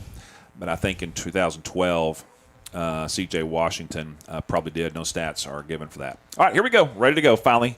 And the Pirates with the ball. And they bring the ball. That block in the back took place near the place of the interception. And so they'll have the ball inside inside the 10 at the 7 on first down, handoff here, and no room to run on that one. He's going to be dropped for a loss. Tackle made by number 11, Lucas Galloway for your Brewer Bears. All right. Ball back at the 5-yard line now for second down and about 12 to go. He lost him a yard or two there. Yeah, second down and a long 11 officially. Bears with 4 on the line of scrimmage. Big 80 comes in motion all the way to the far side now, handoff, faked, quarterback keeper, hit at about the 12-yard line and brought down, but a nice gain of about 10 up to the 14, and he's going to be short by a couple of yards. It'll be 3rd and 2. Yeah, tackle made by number 6 for your Brewer Bears. That is going to be a wash. All right, 3rd and a long 2. Bears defensively here really on that second long play. Needed a big stop right there, but they get the big run from the QB Meyer. And he makes it 3rd and short, so the Bears are really going to try to buckle down here. If they can force a 4th down, it's definitely going to be a punt this deep in Pirate territory. Big number 80 in motion once again. He stops at that H-back position. They run behind him up the middle, going to get the first down and a little bit more, and up to the 20, maybe the 21-yard line. Tackle made by number 3 for your Brewer Bears. That's going to be Elijah Mandy, assisted by number 26, Anderson, for the Bears. Pirates got a first down out of it. All right, so they'll have the ball at the 20-yard line. Nice pickup there on first down at the second and long play. Bears defensively getting set. 3 down linemen, 3 linebackers. Now 2 of the linebackers step up. Safety comes up. Linebacker comes up. Keying in on the run. They hit him at the line of scrimmage, and they're going to bring him down right at the line of scrimmage at about the 20-yard line. That's a good job. Looks like tackle was made by number 6, Walsh, for the Bears, as well as number 61, Harris, for the Bears. All right, so both teams a little careful here, kind of shaken up emotionally and physically after that big injury, and that's understandable for sure, but starting to get those competitive juices flowing a little bit here. 2nd down and 9 to go. Good job by those 2 sophomores on that tackle. 4 wide receivers for the Pirates. From the gun, here comes Meyer. 3-step drop, looking downfield, under pressure, takes off and run, cuts back up the middle, hit, breaks a couple of tackles, dives forward up near the 30-yard line, and he's close to another first down. Yeah, it's going to be stopped just short of that first down. Tackle made by number 11, Lucas Galloway, assisted by number 99, Colton Plummins. 3rd and 1. Meyer, here in the second half has done a good job when there's no one open and just taking off and running. He's a big old, tall, lanky, strong quarterback. It's hard to bring down. And when he falls forward for another 3 yards as long as he is. Absolutely. I mean, he is a very big young man. Not a lot of girth, but he's strong. You can tell, and very tall. 3rd and 1, big opportunity here for the Bears, trying to get a stop. They're keying at the line of scrimmage. Here they come in the blitz. And DeBello trying to be brought down by Cantu, can't do it.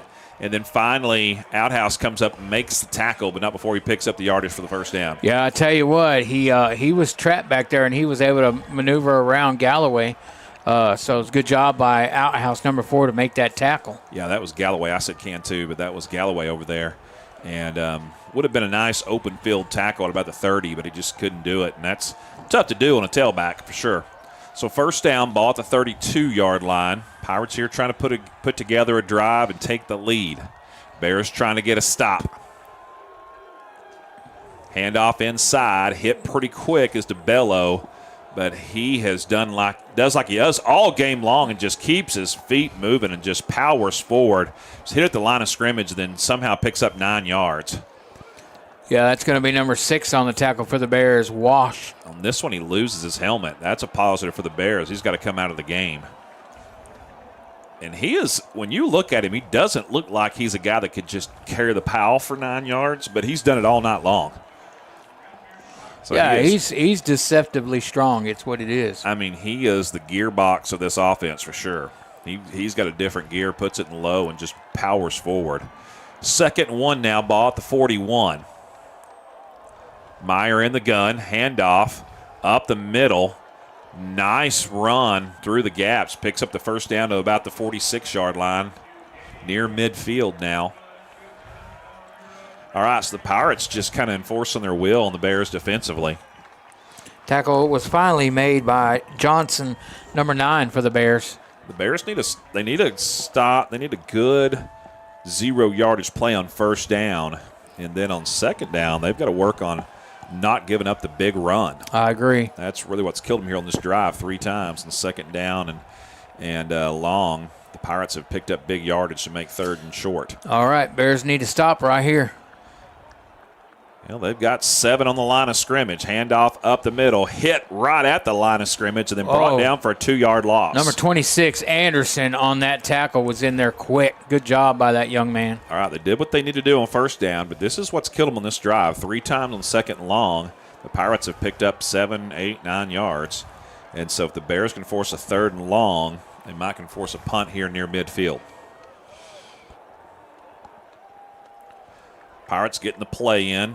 Getting set. Play clock inside 15 seconds. Bears will line up with 4 on the line of scrimmage. Make it 5. Now 6. 7, 8 in the box. Quick toss is dropped just short of midfield. It would have been a short gain anyway. as closing in quickly was number 9 for the Bears. Yeah, Johnson, number 9, on that quick. Alexander Johnson. He's kind of playing back in the safety position, but he comes up on that slot receiver and lays the hit quick. So it would have been a short gain. It still would have been 3rd and about 8, but instead it's 3rd and 12. So great opportunity here defensively for the Bears. It's a good job on that, and we talked about that. They needed that stop on that down. 5:40 to go in the game, 22-22. Bears out there, I know they're playing for their teammate Coleman that was hurt earlier. Big play. Bears bringing the heat. 3-step drop for Meyer, looking downfield, firing, has a man. Oh, he dropped it. It hit him right in the hands, number 7. And I'm not sure he saw that one coming. Looked like he didn't expect it. I think he heard footsteps and didn't keep his eye on the ball is what happened. Had 2 Bears ready to – well, they ended up pummeling themselves. It would have been a first down at about the 40, even if he had been tackled immediately. That was Jackson Arnett, who's had a nice game, but he drops that one. And just kind of had stone hands on that one, whether he just didn't get the hands opened up or heard the footsteps. Either way, falls incomplete. Saw Alhouse coming. That snap is high, and it just barely gets off the punt. It's another ugly one. Doesn't take much of a Pirate bounce, and they're gonna field it and down it at the Pirates return team at about the 32-yard line. I tell you what, he had some pressure from Anderson, number 26, got back up in there. Yeah, the snap was really high, and he had to jump to secure it. 5:28 to go in the game.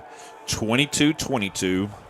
Ball at the Bears' 32-yard line. How about a 5-minute, 28-second drive to put this one away? Here we go. It looks like Robert is going to be your running back for the Bears. And he takes off and has a nice little gain up near the 40-yard line. He's going to pick up 8.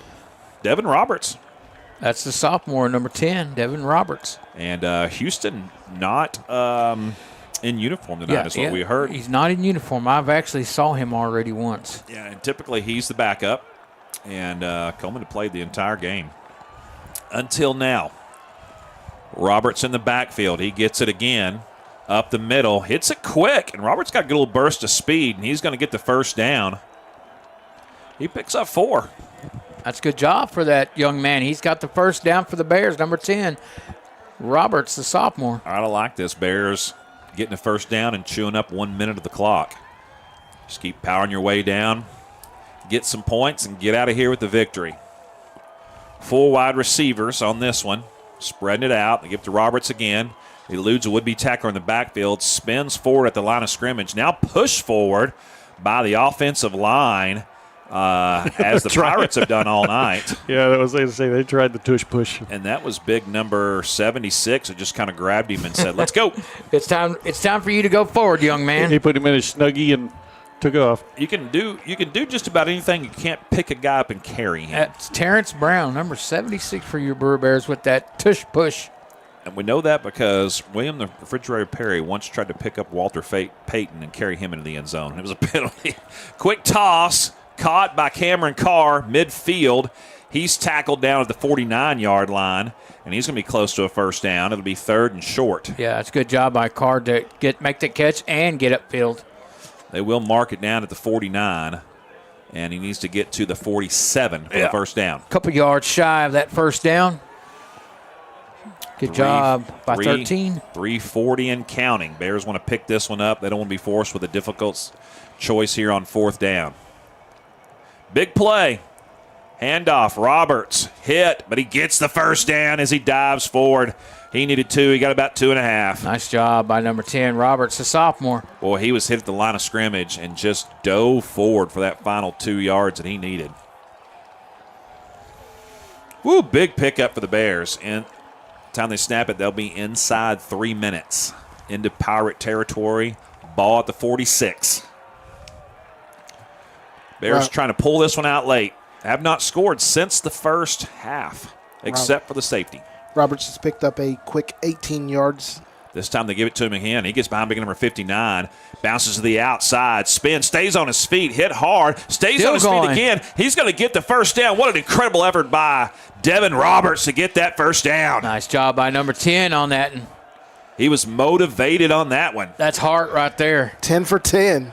That is the definition of Brewer Bear grit. gumption, resiliency, integrity, tenacity, all in motion there to pick up that first down. Great job by Devin Roberts. Hasn't carried the ball much this season, mainly in some jet sweeps, but doing a good job here. They give it to him again. He bounces the outside. This time he's going to be wrapped up in the backfield. He might have been out of gas. He's going to lose 3 back to the 41. Excuse me, the 39. Looked like he run into that tackle. It's a good job by number 45 there. Their middle linebacker. That Mike linebacker just played it correctly. All right, so 2nd down and 13 coming up. They've run the ball several times in a row. See if they decide to throw it here. Kind of open up some running lanes. 3-step drop, looking downfield. Davis caught. Carr, middle of the field. Makes 2 guys miss. Stiff arm, stays on his feet, spins up close to the first down. So close. Let's see where they mark him. They're going to move the chains. Yes. Boy, he needed 13. He got 13 and a couple of inches. That was a good job by number 13. 13 for 13. Man, we'll take it. That's lucky number 13. Inside 2 minutes now, 1:35 and counting. Well, I tell you, it's a timeout by Granbury. I think that's... Yeah, they've got to be gassed right now, just as the Bears were defensively earlier. And really, the Granbury had everything going their way, but a couple of drops really fueled the fire for the Bears defensively to get a stop, get the ball back. And now here comes the Bears on the march. And out of this timeout with 1:32 to go, tie ball game. They're going to have the ball at the 26-yard line with a first down. We'll give some quick stats. We didn't give them out of the break. Yeah, do it. Bears have total offense of 374 yards. That's 186 rushing, 146 by Cam Coleman, 32 by Roberts. Also, the Bears have passed for 188 yards, and that's 112 yards for Carr and 57 from Kerrigan. The Bears have they have a 600-yard receiver as well. All right. Nice job. Carr with 600 yards in the season, and Davis with 1,423 on the season. First down play. Handoff Roberts. Hit in the backfield, but somehow able to make something out of nothing there just to get back to the line of scrimmage, honestly. I'll tell you what, he scored it. There's another timeout by Granbury, it looks like. Yeah, they're trying to get a stop and save some time on the clock here. Yeah. So with 1:25 to go, it's going to be 2nd and 10. I'll tell you what, Donnie, you called it earlier when they first started this drive. Run that clock down and get some points. And it could be come down to the field goal for Cortez if we can execute the snap and everything. I think he may have it. Yeah, in the wet field with the wind really whipping either in his face or across the field. Be from his right to left. They need another 10. They need another 10 yards here. Yeah, I mean, we're facing north and south on this Yeah. field, so that wind would be coming from the east headed west. And the Bears have, I think they have 2 timeouts left. Right. And so, I think they're down to 1. I'd love to see a shot here if they could single up somebody. yeah, so the Bears down to 1 timeout. Here we go, 2nd and 10. Snap is good. 3-step drop, firing, caught by Carr, but he goes. That's Kerrigan. But he goes out of bounds quickly. Does pick up about 4 yards, maybe 3 on that one. Yeah, that's a good job by number 12 to get that ball caught. Okay, so it'll be 3rd and 7. And the Bears here just thinking, hey, if I don't pick up the first down, let's get some positive yardage and give Cortez a shot at this. And he's been down there on the sidelines just kicking into that net. So. Yeah, he's ready. He's got the leg for it. Got to execute everything else, though, as well. All right, big 3rd down play. Here come the Bears. Trips right, 1 left. Davis looking downfield, firing. Oh, it was almost caught by Alexander. Led him just a little too far. I think Alexander kind of stopped on that route. Yeah. And he's got to continue his route. Yeah, I think that was a good pass by Davis. All right, here comes the field goal unit. It's coming on the field. And Cortez is ready. All right, here we go. Jonathan Cortez, 40-yard field goal, 1:17 to go, 22-22. Trying to put the Bears on top. Kick is low, line drive, just like last time, could not get it up. That was a bad snap. Ball rolled back to him again. So we talked about that. Snap wasn't great, but it looked like he got the hold down, but I'm not sure he got the ball angled the right way. So a key play on that last drive, the last reception was at the boundary, and the receiver caught the ball and stepped out of bounds, stopping the clock at 1:20. And then the incomplete pass brings it down to 1:17, and so it looks like Granbury is going to have 1 minute and 14 seconds left to see if they can execute a comeback. And they'll have the ball on their own 23-yard line. 77 yards to go. Snap is low but handled. Meyer firing downfield and knocked away by Outhouse. Good job by number 4 on that, as well as number 3, Elijah Mandy. Yeah, that pass was a little high to Jonathan McCondas. Boy, that is a last name right there. McCondalusor. Outhouse gets the PBU. Yeah. Pass breakup inside 110, 109 on the clock, 22-22. Second down and 10. Meyer firing downfield and overshoots his receiver.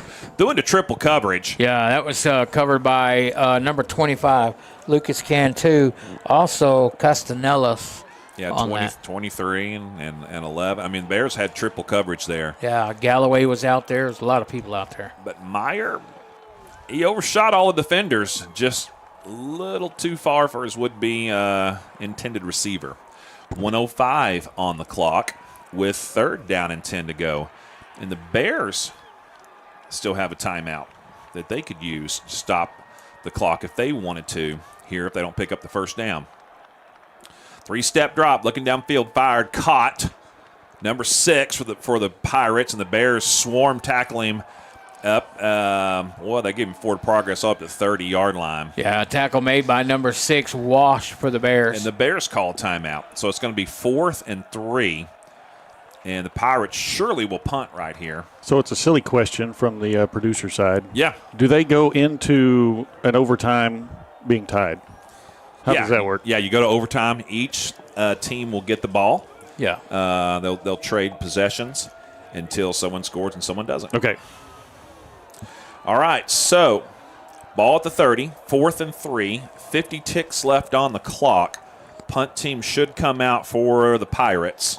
Should come out. Can't imagine them going for it here. If you don't get it, you give the Bears the ball in great field position. With 54 seconds, that's an eternity. They put 4 ticks back on the clock. And the Bears still have 1 timeout. Is that right? That's right. They still have 1, I believe.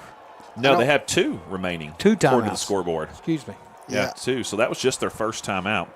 All right, so back deep for the Bears is going to be Kerrigan. And now he's going to come up, and they're not even going to field it. They don't want to take a chance. It looks like Granbury's. Oh, they're going to go for it. I think they're going to try to draw them off sides. Yeah. That's what they're doing. And the play clock is not running. Golly. Yeah, it should be. Now they finally start it. It looks like they're going to go for it. He's going to take off and run. He's going to pick up the first down.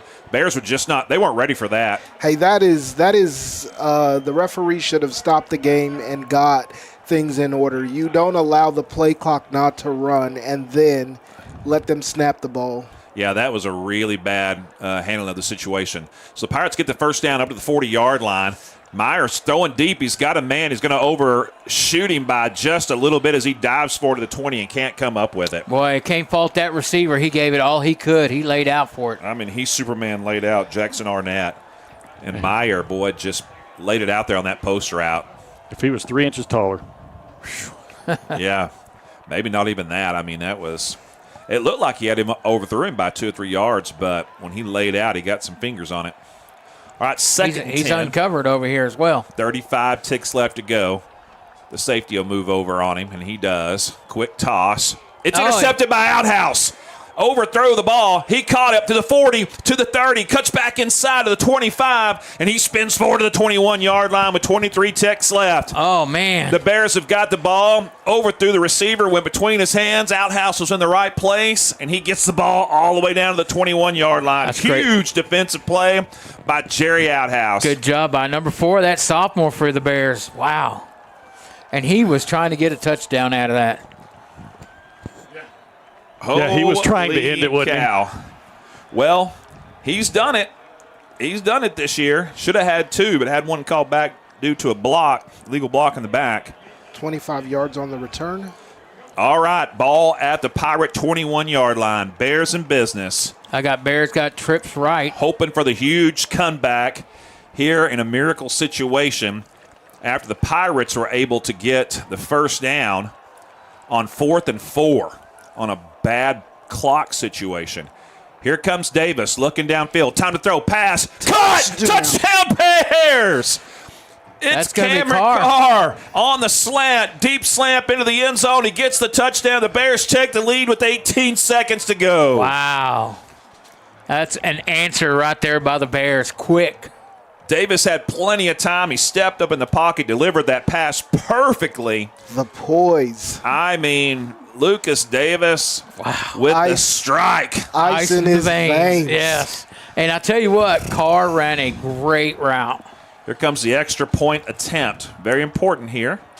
Kick is up and plenty good. Why couldn't we do that a few minutes ago? All right. The Bears, holy cow, 29-22. 18 seconds remaining. 21-yard touchdown. My heart's beating really fast. I need a I need some oxygen. That's a way to end a season right there. Cameron Carr. Cameron Carr's mom reached out to me asking for yards this week. How about a winning touchdown? I provided that for her yesterday, and I got a thank you this morning. I didn't get a chance to open it, but you are welcome. Hey, wow, Donnie, what do you do here? You kick this ball hard straight down on the grass? I think you don't kick it up high, I don't think. No, you don't give him a chance for a run back here. I think you just knuckleball this down the middle of the field. Pick a lineman out front, one of the big ones that can't do nothing, and hit him. I don't think you kick it out of bounds. I think you kick it out of bounds deep. Well, then they get the ball. The 35. Pretty good field position. I just kick it knuckleball down the middle of the field, make it bounce around a little bit, force them to return it, but not get time to set up a big return. We'll see what they do here, and that's what they do. They kind of kick it down the middle of the field. Will be returned and hit at about the 30 and dropped. Yeah, he kind of just took a knee down as Anderson was about to lay him out. Well, number 26. I wondered. I thought he kind of disappeared into the pile, and then all of a sudden it was down. So that's what happened there. From my angle, I do have a bar in my way too. So he kind of disappeared behind the bar. And so he's going to be down at the 33-yard line. Hey, listen, no matter how this game ends, Granbury has had great hospitality, and we thank you all for your hospitality here. Yeah, this great program, great school district, great stadium. Fans have been great. They stayed here through the rain. Very respectful during the injury timeout. It was very long. All right, here we go. 13 ticks, 29-22. Bears on top. Trying to run out this last 13 seconds. Meyer, under pressure, has to throw it away. He had a man over there but couldn't get it to him. He was aiming for number 7 over there. That's number 26, Arnett. Anderson, with that pressure. He just took an inside stunt and got in on the quarterback. Woo! 9 seconds left in the game. It's a good job, Bears. Bears here playing that deep safety. The band is bouncing the bleachers over there. Look at them go. The Bears in a major prevent with 5 guys deep, not wanting to give anything up. 1, maybe 2 more plays is all you're going to see from the Pirates. Bears rush 3, snap is low but handled. Quick toss sideline and gets out of bounds before time expires with 4 seconds on the clock, and this will do it right here. Tackle made by number 25. That's going to be Lucas Cantu. Right. It looks like Pirates called their final timeout. I asked about this earlier in the season. This is the high school Hail Mary pass.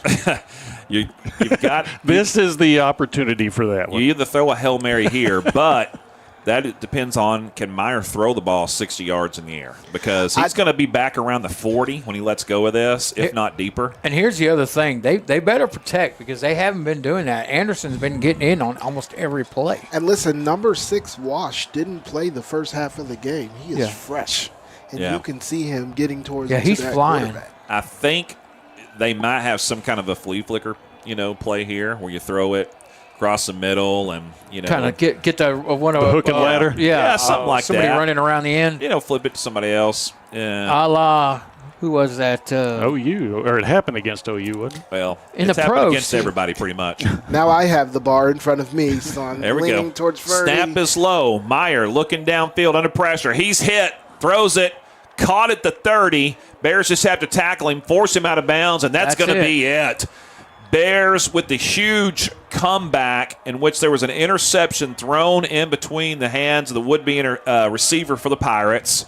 Went right into the hands of Jerry Outhouse, returned it all the way down to the 21-yard line, and then on the deep slant on the next play, Davis hits Cameron Carr for the touchdown. And boy, DeBello, the tailback for the Pirates, is incredibly upset on the field. I'm not sure what he's upset about. Quarterback was upset, too, that he got thrown down, and he wanted a roughing the passer. Wanted a roughing the passer. Well, didn't get it. It would have given him one more play. However, and it would have been in pretty good field position. But it falls into the hands of the Bears. This victory does, literally, as that interception fell in the hands of Outhouse. And then Davis and Carr took care of business to give the Bears the lead, 29-22. No doubt Devin Roberts was out there running for his friend and teammate Cameron Coleman, who was injured, taken away in the ambulance. And so, again, our thoughts and prayers will be for him. And, man, what an incredible game, guys. Absolutely. Roberts gets 32 yards rushing in the second half to spell Cameron Coleman, and we'll all pray and hopefully there will be some good news. We'll hear some good news on the social medias, helping everybody out, letting them know what happened with this young man. Yeah, for sure. And if we get any kind of that news, we'll share it on the Brewer Bear Network social media pages. All right, well, let's just keep it right here and go ahead and give some final stats, Terrence, and then we'll give some final thoughts on the season and wrap this one up. All right, so I'm going to talk about Cameron Coleman again because he rushed for 146 yards, but he also caught 15 yards and he ran a touchdown and caught a touchdown from in the air for a pass. So yeah, Cameron Carr, before he's out of this game, really put his fingerprints on it and Coleman left his stamp on the season and put himself right up there at the top of the Brewer Bears football rushing dynasty for over the years. Yes, absolutely. And so 186 yards rushing for the game today for the Bears and 212 yards in the air. And that put Lucas Davis for the season at 1,447 yards and Cameron Carr at 621 yards receiving for the season. Now, these are all unofficial. I like to make sure we remind people of that, but unofficially, those are the yards for 398 total offense. Yeah, but even once we had the official stats up on Max Preps, you were only off by a few yards. I was off by 14 for Carr, and I was off by 12 for Coleman and 14 for Carr. Yeah, that's pretty good spread out over 7 games or so, or however many it was. So great job, and they had the benefit of tape and going back and all that good stuff. Sure. And so just a tremendous season for the Brewer Bears. I really appreciate just the way they played all season, Fernie. You've got a young team. You've got Coach Jason Wheeler and his staff out there just coaching their heart out, and really appreciate just the way that they played all season. Yeah, absolutely. Especially having to have such a high number of young players out there that they've had to grow so fast. Absolutely. And so we'll switch over to the defensive side of the ball. Mandy tonight, is his senior season, last game, senior campaign, and he finishes this game out with 11 tackles, nice folks, job. and that is a bunch of tackles. Also Galloway finishing his senior season. He also finished with 8 tackles, 1 tackle for a loss. Outhouse tonight had a PBU, a pass intercepted and returned for 25 yards and 3 additional tackles. Anderson tonight, oh my goodness, tackle for a loss, safety. and an additional 6 tackles. And I could just keep going on. That's a senior there, too. That's right. I could keep going on. Sparkman, 5 tackles. Harris, 5 tackles. Plemons, 5 tackles. I mean, these Bears really did their job tonight. Wash came in second half and ended up with 3 tackles for the game. Yeah, he came in the late third quarter. And so putting their paw prints all over this game. The Bears come in here tonight. They get the W, and they finish their season on a high note. And they have some good things. These players have some great things to look forward to and say, okay, we know what we can do. We can play with these teams.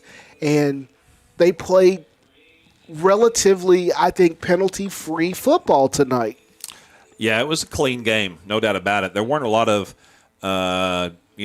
penalties that hurt them or killed drives.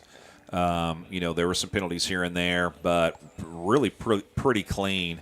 End up their season at 4-6, finishing just one. We said it before, the beat Azle, they're in, and Azle's out. When it came down to that one game, and that's impressive given how young this team is and how tough this district is. I mean, there's 3 teams in this district that can go deep in the playoffs. There's actually 3 teams in this district that can win the state title. Yeah, there's no doubt about it. I think Richland's got that kind of offense. I think defense, eventually I'm not sure, but Alito and Denton Ryan, they've got that pedigree of being able to do, some special things. Here's some scores from around the district in the final week. The Raiders beat Birdville 56-14. Richland beat the Hornets 58-28. And then the Alito Bearcats 62-0 over the Broncos. And, of course, your Bears take care of business here against the Pirates 29-22. Looks like Fossil Ridge, they were on the bye week this week. So just a great wrap-up to the season, for these seniors that played so hard, some of these guys that we have seen so much out here, guys like Mandy, these names that we've called over and over again. We say thank you. It's been a joy and a privilege to call all of these players games over the last – some of these guys have been on varsity for 3 years that we've seen quite a bit. Clyde Love Williams, Elijah Mandy, Alexander Johnson, Lucas Galloway, Andrew Poff, Lucas Cantu, Jordan Anderson, Christian Mays, Jonathan Cortez. We've called his name quite a bit. David Arasola. Well, what a great, career he's had. Jaron Montalvo. Yeah. We've called him so much. Wilmer Reyes and Dax Burke are those seniors that were out there. I think 66 Charlie Sanders, too. He's a senior, I believe, this year. Yes, thank you. Charlie Sanders. And he stepped up. We weren't expecting nothing from him. I didn't even have him on my radar, and he's played all year great on the offensive line. He did, man. I mean, Sanders is really, one of the anchors there of that offensive juggernaut that the Bears became in the last half of the season. This is one of the best rushing teams in the district. They're going to be right there at the top, along with Azle. And I think coming into this, it had been a lot of people would have been shocked to hear and see that the top 2 Russian teams would be Azle and Brewer. Yeah. Because they were, not picked to be, in the top 3 of anything, as far as statistics go, and just did a great job. And so just kudos to them. It was a great season. To Coach Jason Wheeler, thank you so much. It's been fun to watch how this team has developed and just see how they have grown throughout this season. And that speaks a lot to our coaching staff. Absolutely. Yeah. All right. Well, listen, it's been a great season. Thank you for joining us here. We hope to bring you some basketball games in the near future. So you haven't heard the last of us over this season or this school year, and maybe some other sports as well that do well that we'll get the opportunities to call the games for. And listen, for John, great job. Second season, and I think he brought a lot to the table this year, guys. Absolutely. He's our monster sophomore. Yeah, that's right. He redeemed himself. And the shoes are 3-1 now. The 4-1. shoes are 4-1. 4-1. 4-1 on the blue You'll be shoes. wearing them. We don't have the little bear statue anymore. I still have it, but we kind of retired it. We moved on, and so now it's John's shoes. And so my fashion faux pas. Yes, thank you for taking us to new heights, No as we pun always intended. say. John, the Sherpa Burka. And I love the addition of the webcam and the video intros. That's always fun. Fernie, great job on the color commentator. It's always fun to do the games with you. And Terrence, great job on the stats. I think that early in the season, you were the only one that were putting stats out there. That's right. We didn't get any stats online until about Game 7, so great job there. A lot of people were dependent on you, just as we were. And it's always great, as always, finishing up year number 13 for me. So for everybody that makes Friday nights possible, all of our sponsors, the school district, Mr. Frank Molinar, the school board, and all that good stuff, thank you to everybody. And we're signing off for the last time on Friday night football. But we'll be back with some basketball shortly, as we know the Bears will be doing some special things on the basketball court, as they usually are, in the newly designed stadium and arena. Yep. So for everybody that's been a part of this one, thank you, and we will see you later. As always, we say, Go Bears. Go Bears. Thanks for joining us here on the BDN. There are several ways to keep up with us here at the Brewer Bear Network. First of all, you can like us on Facebook. Just do a simple search for Brewer Bear Network and you'll find us. Hit the like button, and that's a great way to stay connected. Also, we have an account on Instagram. Same thing, just search for Brewer Bear Network and follow us there, and we'll keep you up to date on all things Brewer Bear athletics. Thanks again for joining us. We appreciate you.